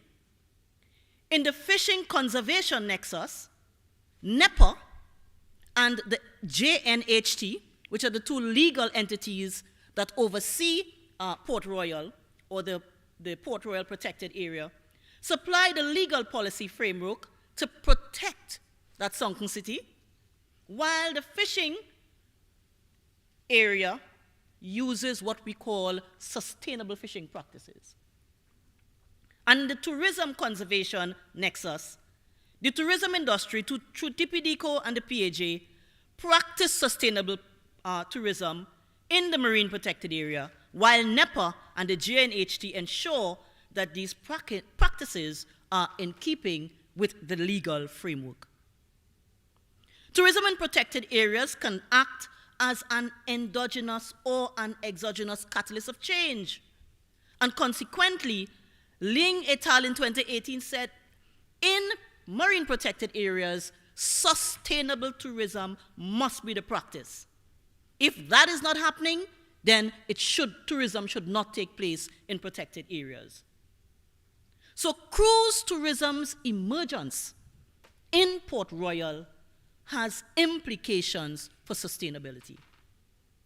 In 2014, a study looked at the impact of the presence of World Heritage Sites on this thing called tourism, and in sensitive areas. The results revealed a positive relationship between the presence of World Heritage Sites and tourism numbers. Now, if Port Royal, which has been proposed as a World Heritage Site, successfully attains that status, that has implications for sustainability, because it has been shown from the research that it attracts more persons. Despite current efforts to reduce environmental footprints, however, cruise tourism and the cruise industry have a reputation of poor environmental stewardship. It has contributed to air pollution, water pollution, etc., according to Netto 2003. Lessons can be learned if we go right to Belize. In 1999, Belize they received 87,000 cruise passengers compared to 844,600 in Jamaica. But in 2001 to 2008, Belize's cruise tourism passengers grew by 1,140%, causing degradation to their environment, and it affected their world standing as an ecotourism destination. Training opportunities for the locals in the tourism development and building capacity for locals, that's a win-win approach. Best introduced in the early stages and increases the community's awareness and their empowerment for this activity. But the impact of tourism development can be transformational. It can compete with local livelihoods and exacerbate poverty. The benefits of tourism do not always trickle down, according to Young 1999. How was this research designed? In stage 1, I did a content analysis. In stage 2, 11 organizations were identified from the content analysis. In stage 3, I conducted semi-structured interviews with those 11 persons, and in stage 4, a series of focus groups with 5 fishing areas. These are some of the stakeholders that I addressed, and these are the 5 fishing communities that I would have interviewed. The findings. Stakeholders' view on the new port facility. All the interviewers stated that, the port was established for 3 reasons: to facilitate expansion to the south, to act as a catalyst for future development, and to enable spillover of tourism into neighboring towns like Kingston and Spanish Town. I'll skip this slide. Viability of the project. They looked to the area of financing, and they thought that a multi-agency initiative was the best initiative, and so public-private partnerships were used in order to finance. Livelihood transitions became important. Fishing constitutes the major economic activity of Port Royal, and when they were interviewed, all interviewees agreed that in order to transform that area, retooling would have been necessary. The institutional capacity assessment showed that to ensure that specific objectives and scope of the project, that they should be understood. You should consider differential capacity in developing the needs of groups, support development of the skills of the group, and harmonize and synergize the port development activities. In terms of implications for the protected area, modification of natural environments cause degradation. So what did they do in Port Royal? They used the floating pier as an innovation to reduce degradation. And so this floating pier reduced the environmental footprint, it increased capital expenditure, because instead of spending 60 million, they spent 18 million. It eradicated tendering, which is taking the guests from way out via small boats and bringing them in. It reduced the construction time, and it allowed for that quick release in case of hurricanes, etc. And so there's long-term benefits to be accrued from this in the wider Caribbean, because now Port Royal could be one of these ports of call along several of the cruises designed in the Caribbean. However, there are several drawbacks. If not properly managed, increased demand for the Western cruise can have challenges of overcrowding, congestion, etc. And the designation of Port Royal as a World Heritage Site could be critical. So visitor management is important.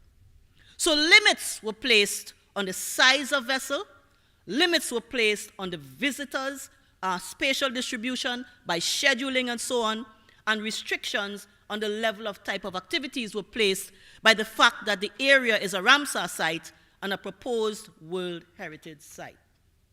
Let's go to the conclusion.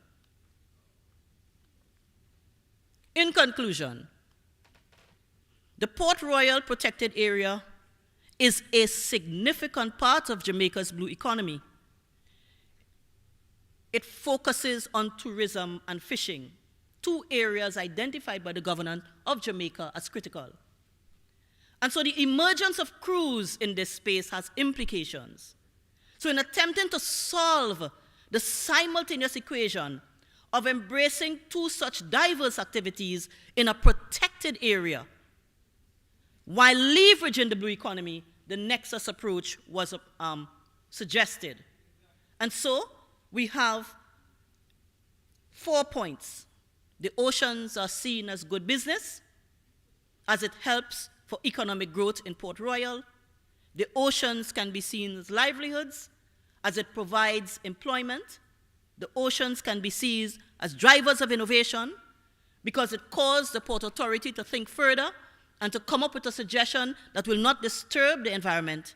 And finally, the oceans can be seen as natural capital, as the sunken city, while all this is happening, is to be protected. Ladies and gentlemen, I thank you for your patience. I thank you for listening to my presentation. These are just some of my references and my last slide. Thank you. Thank you so much. Thank you, Mrs. Medina. Dr. Wright.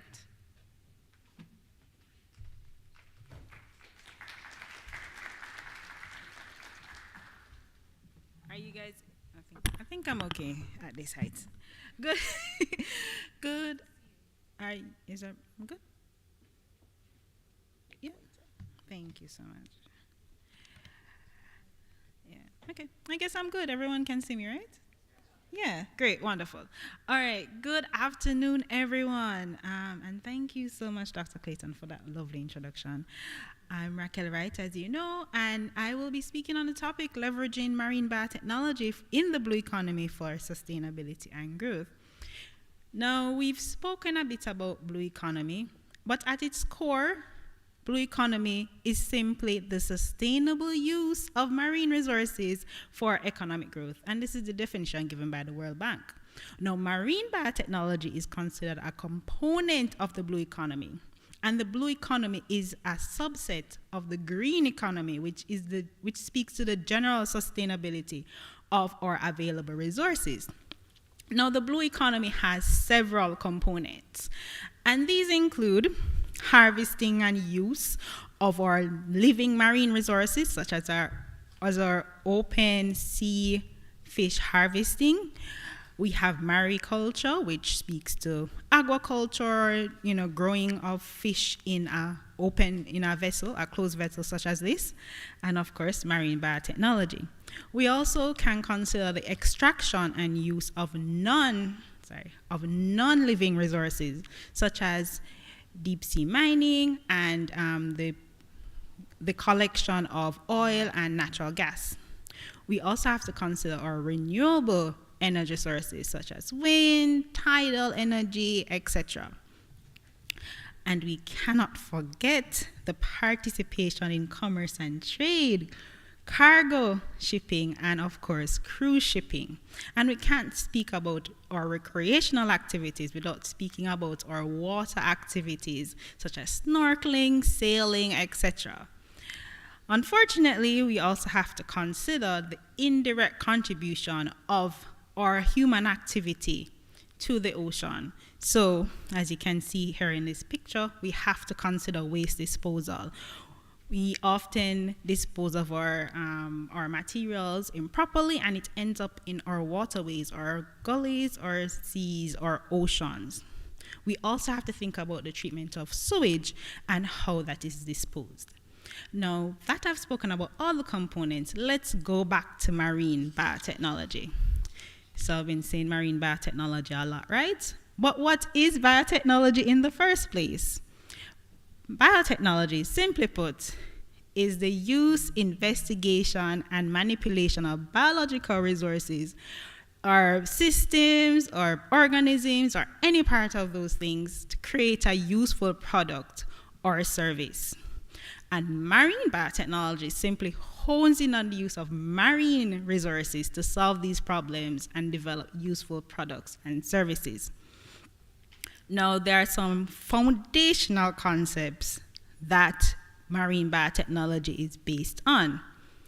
Isaac Newton said that he stood on the shoulders of giants, right? The innovations he produced stood on the foundation of persons before him. And just like Isaac Newton, marine biotechnology stands on some foundational concepts, including microbiology, molecular biology, and biochemistry, among others. But all of these things come together to tie into biotechnology. Biotechnology is an amalgamation of all of these things, and, well, other areas, of course. And this is what allows for the problem solving and development of solutions. Now, what are the solutions? What are the applications of marine biotechnology? So I've listed a few here, and I'll speak about them in a bit more detail. So, one of the issues that we have to consider at times is oil spills. Now, oil spills can be very damaging to marine life. A large spill can be in the ecosystem for years on end. So, what is a possible solution? Well, we can use marine bacteria to clean up oil spills. Now, there are various marine bacteria, such as alkalinvorax and Mariobacter, which are able to degrade oil. Now, bacteria can sense oil in the water and move towards it, similar to how you'll move towards a cafeteria when you smell the good food coming from it. Yes, I know I spoke about lunch. Don't worry, I won't be long. Some bacteria are very picky, right? They'll only eat certain types of hydrocarbons in oils.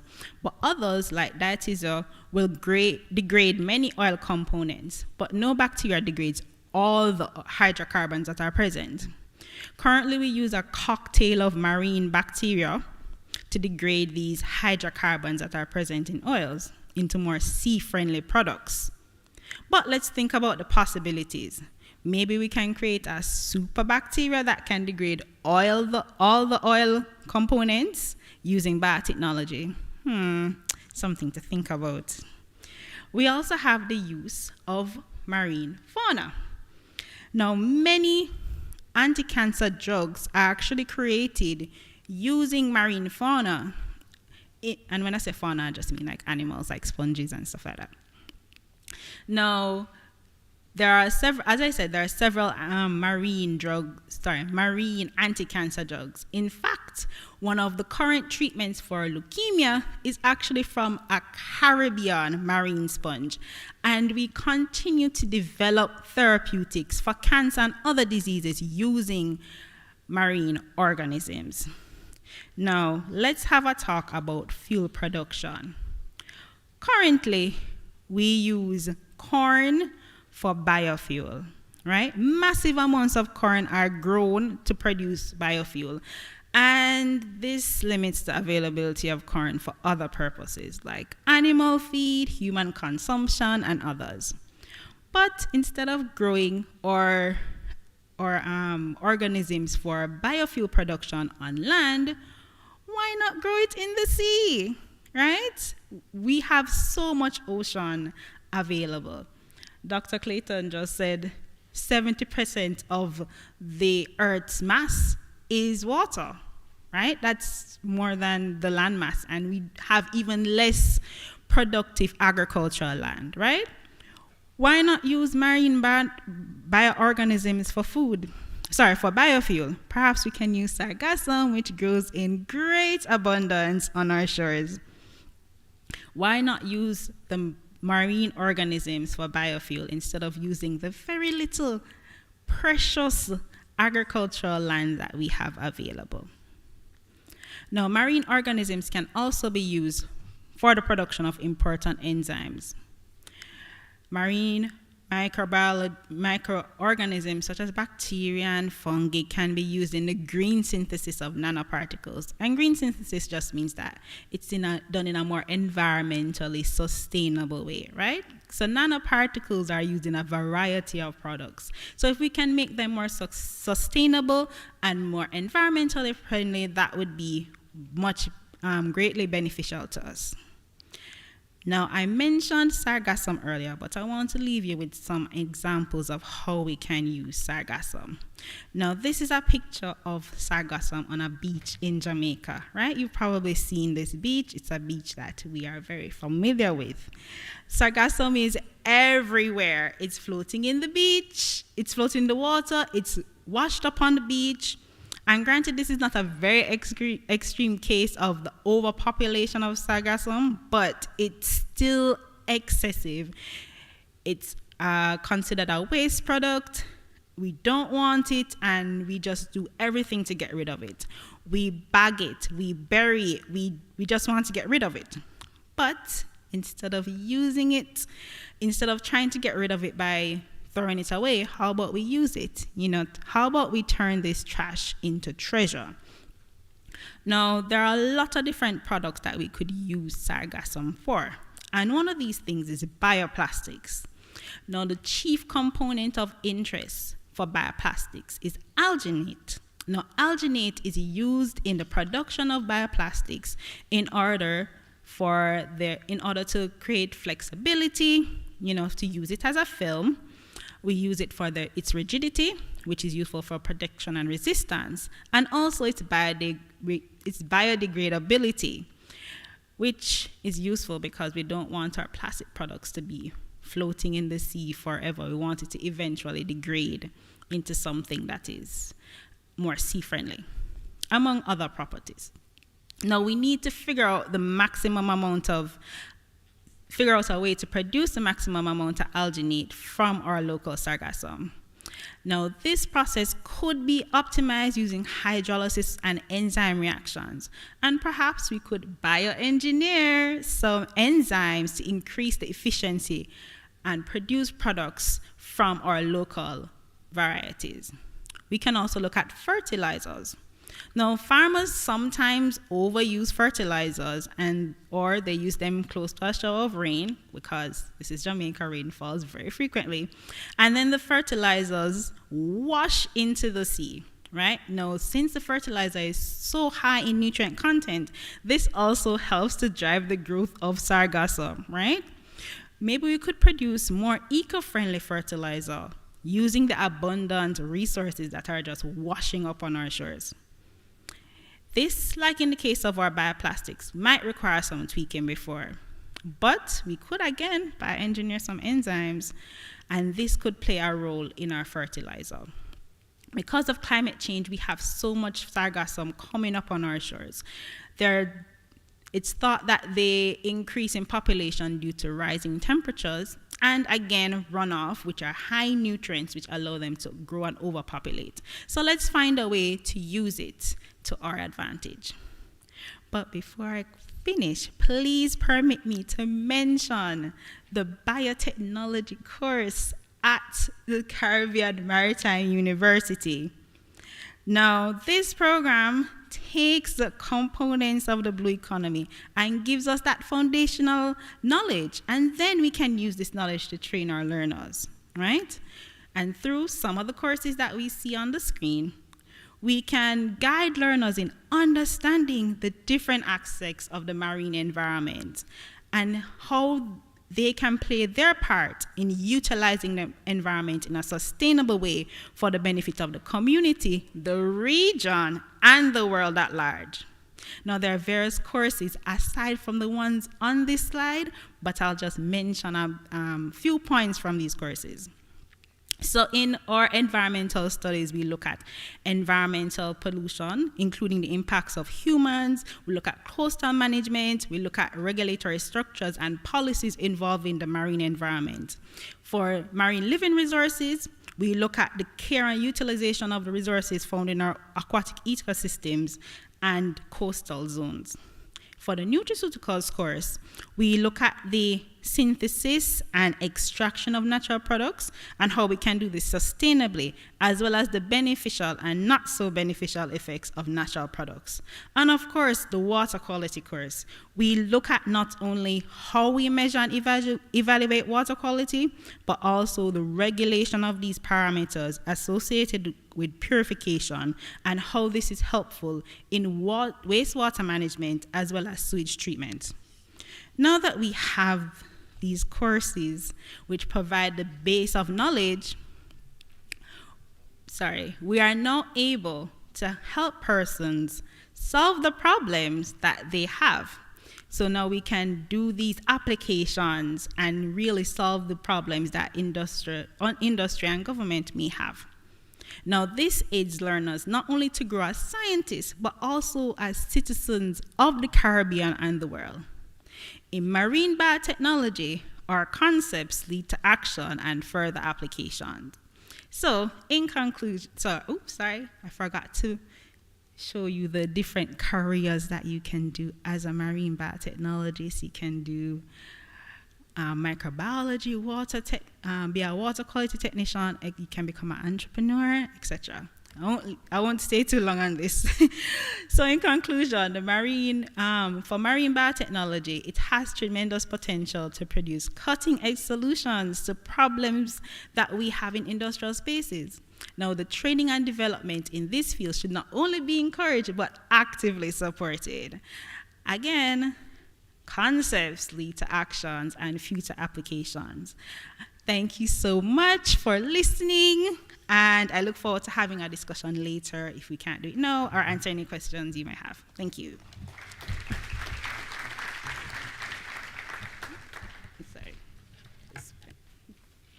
Thank you, Dr. Wright. We will now have Mr. Reed using the legislative lens.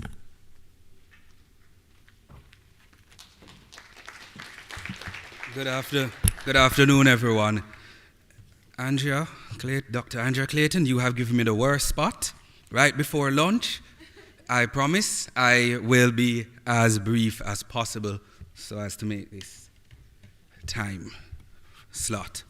So, as an international maritime lawyer, it is incumbent upon us to examine the relevant legislation dealing with the ocean space and ensure that such legislation that is in place, or if a legislation needs to be put in place, that this legislation is done in a sustainable way.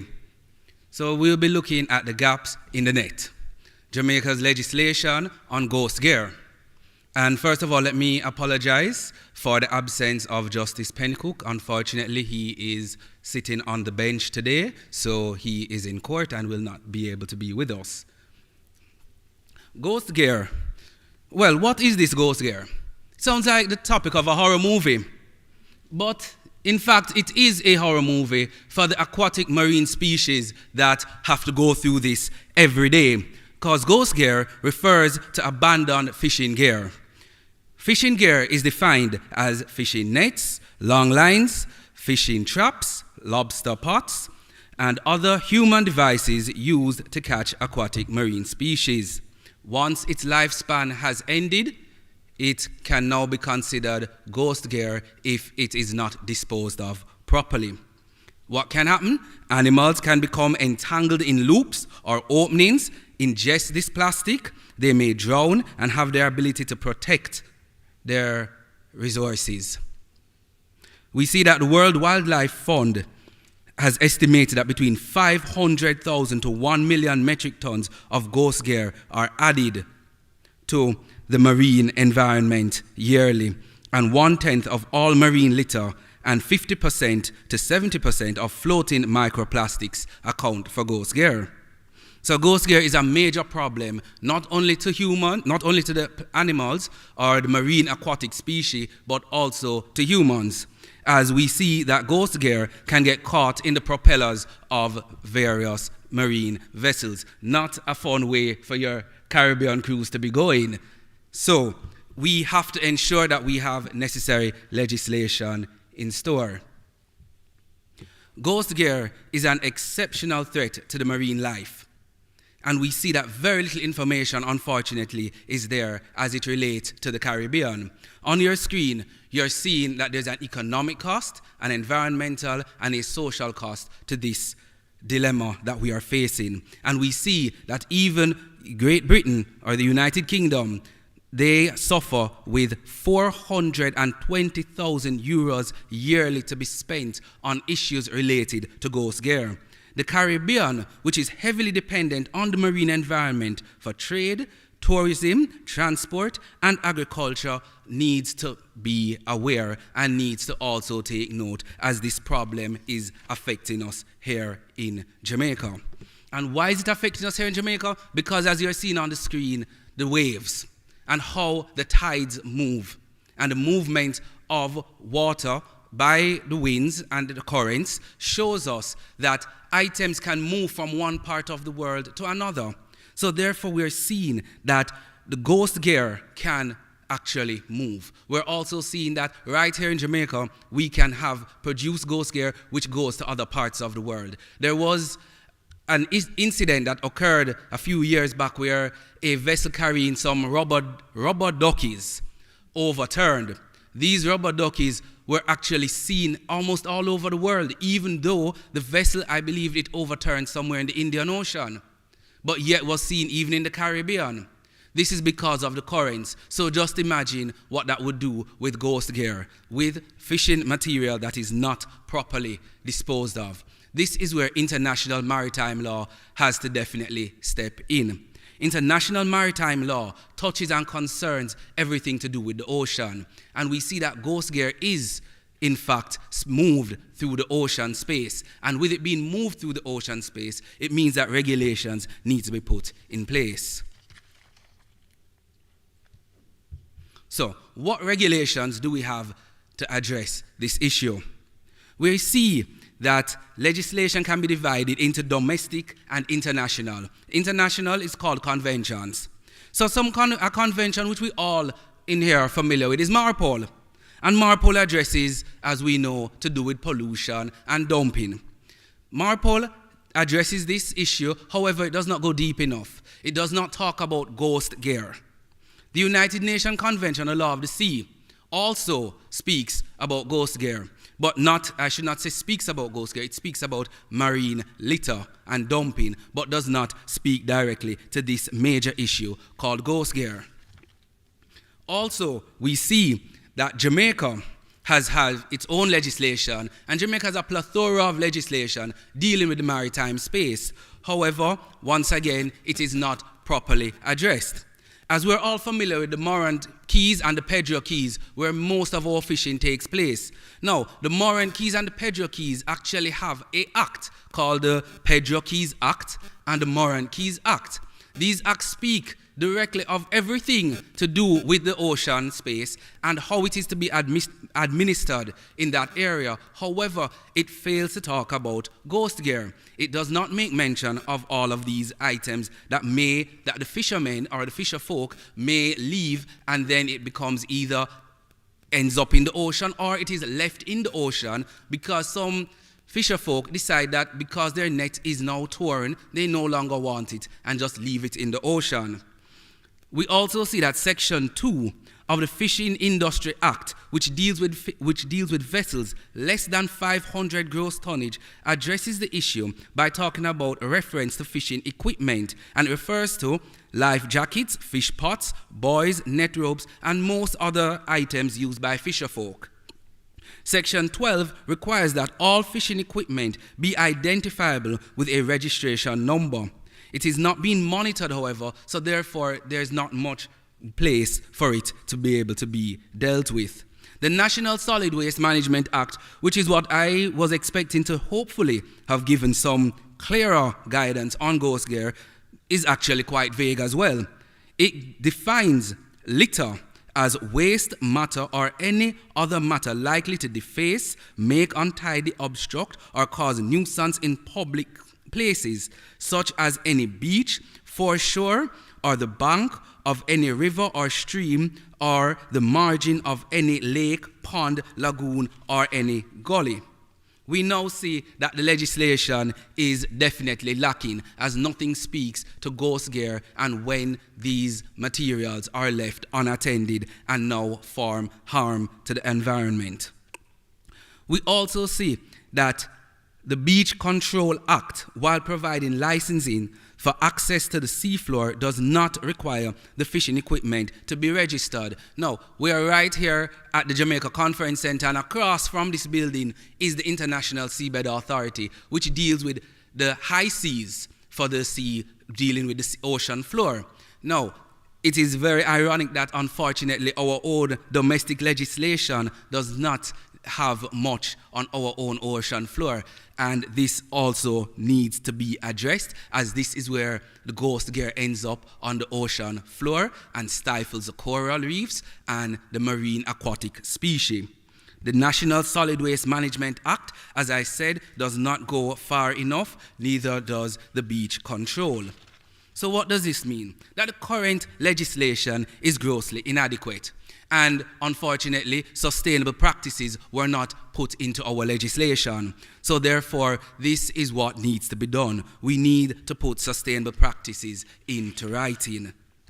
We also see that food security is threatened by this very serious issue of ghost gear, because what happens is the fish ingest a lot of these plastics, and we've all been seeing videos going around the internet of cutting open whales and they're finding plastics in them, which means that's ending up in the food chain, which of course ends up in us as humans. And we do know that there's a direct correlation with plastics and cancer. So as a result, we need to address this very serious issue. So the amendments that can be made for the way forward. We need to amend the Fishing Act by ensuring that equipment is registered to the vessel of which it is on. We need to specify what should be done with fishing equipment once it has no economic value.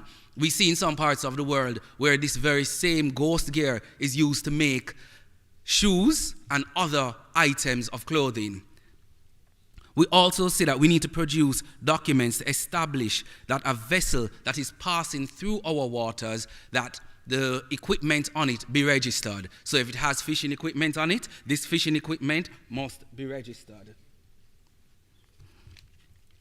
We also see that an amendment needs to be done to the Maritime Areas Act. The Maritime Areas Act is one of the major documents dealing with the maritime space in Jamaica. And this document does not, unfortunately, address the issue either of ghost gear. We also need inspectors, because we need persons to carry out the enforcing of all of these laws, as one thing Jamaica is not short of is laws. However, what we are short of in this country is enforcement. We need fishing inspectors to be given powers of arrest for persons who choose not to dispose of their ghost gear properly, as legislation needs to dictate as to how this ghost gear is to be disposed of. As SSP Lindsay eloquently spoke up here today of the role of the JCF in the Marine Police, and also adding now the JDF in terms of the Coast Guard, they need to be given powers as well of arrest in such scenarios. We see that the Morant and Pedro Keys also need to be given more information on how to handle ghost gear, and it also be amended into the Act. In concluding, We require that the equipment, that there be built-in traceability components, some markers, tags, and we're living in a digital era, so we can have GPS that goes onto these fish nets, fish pots, and all other equipment used by the fishermen as practicable to do so, as we do understand the economic impact that this will have, because it means purchasing one more thing. And in an era where funds are limited by most persons, this needs to be addressed, however, in a way that is sustainable, because we also have to bear in mind the environment. We need to also address the adequate storage of boats and the items on board the boats, as persons have been known to steal these fishing nets and fish pots and other fishing paraphernalia and then just leave it in the ocean. This needs to also be addressed. The use of biodegradable components, for me, is the most major one that we can look at, because it's all well and good we're telling people don't do this, don't do that, but at the end of the day, we all know it's going to be used. Example, I look around the room, I'm seeing plastic bottles. If we're not going to not use plastic, but we need biodegradable options, and that is what I propose should also be placed into legislation, that biodegradable products be used instead of the plastic that is being used now. So we also need to facilitate the recycling and buyback schemes. So when a fishing net or other fishing paraphernalia are no longer needed, there's a buyback. So therefore, they're making money off of it. So it's actually not economical to dump it, much like what we saw when we had the metal industry and they were able to buy scrap metal, trade to that. So in concluding, I would like to say that legislation is needed, form that I am going to now show the video, which I didn't think I would have time to do, but just a very short video to show you ghost gear and its impact. Thank you.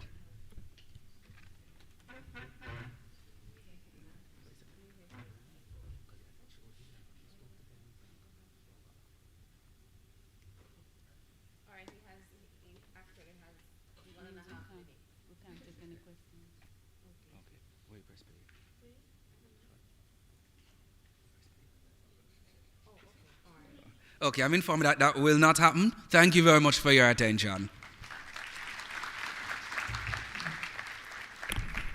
Thank you, speakers, for a very informative session.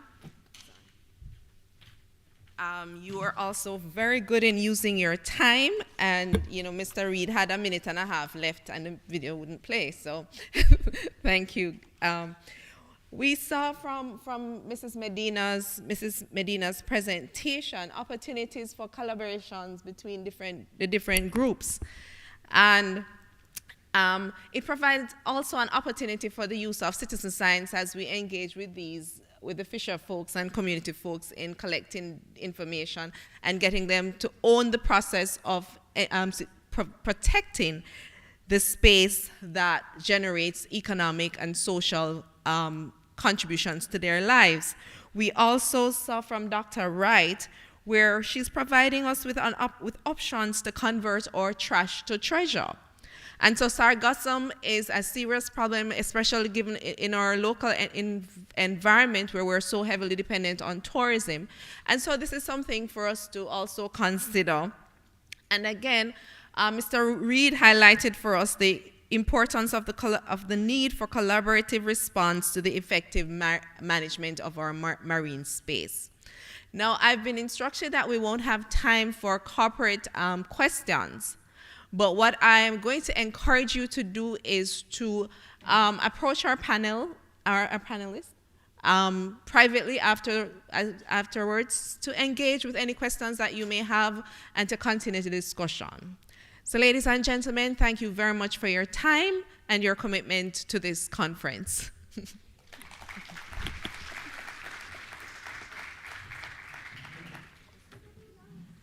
I saw my colleague Myrna, and I know, please forgive us, but time.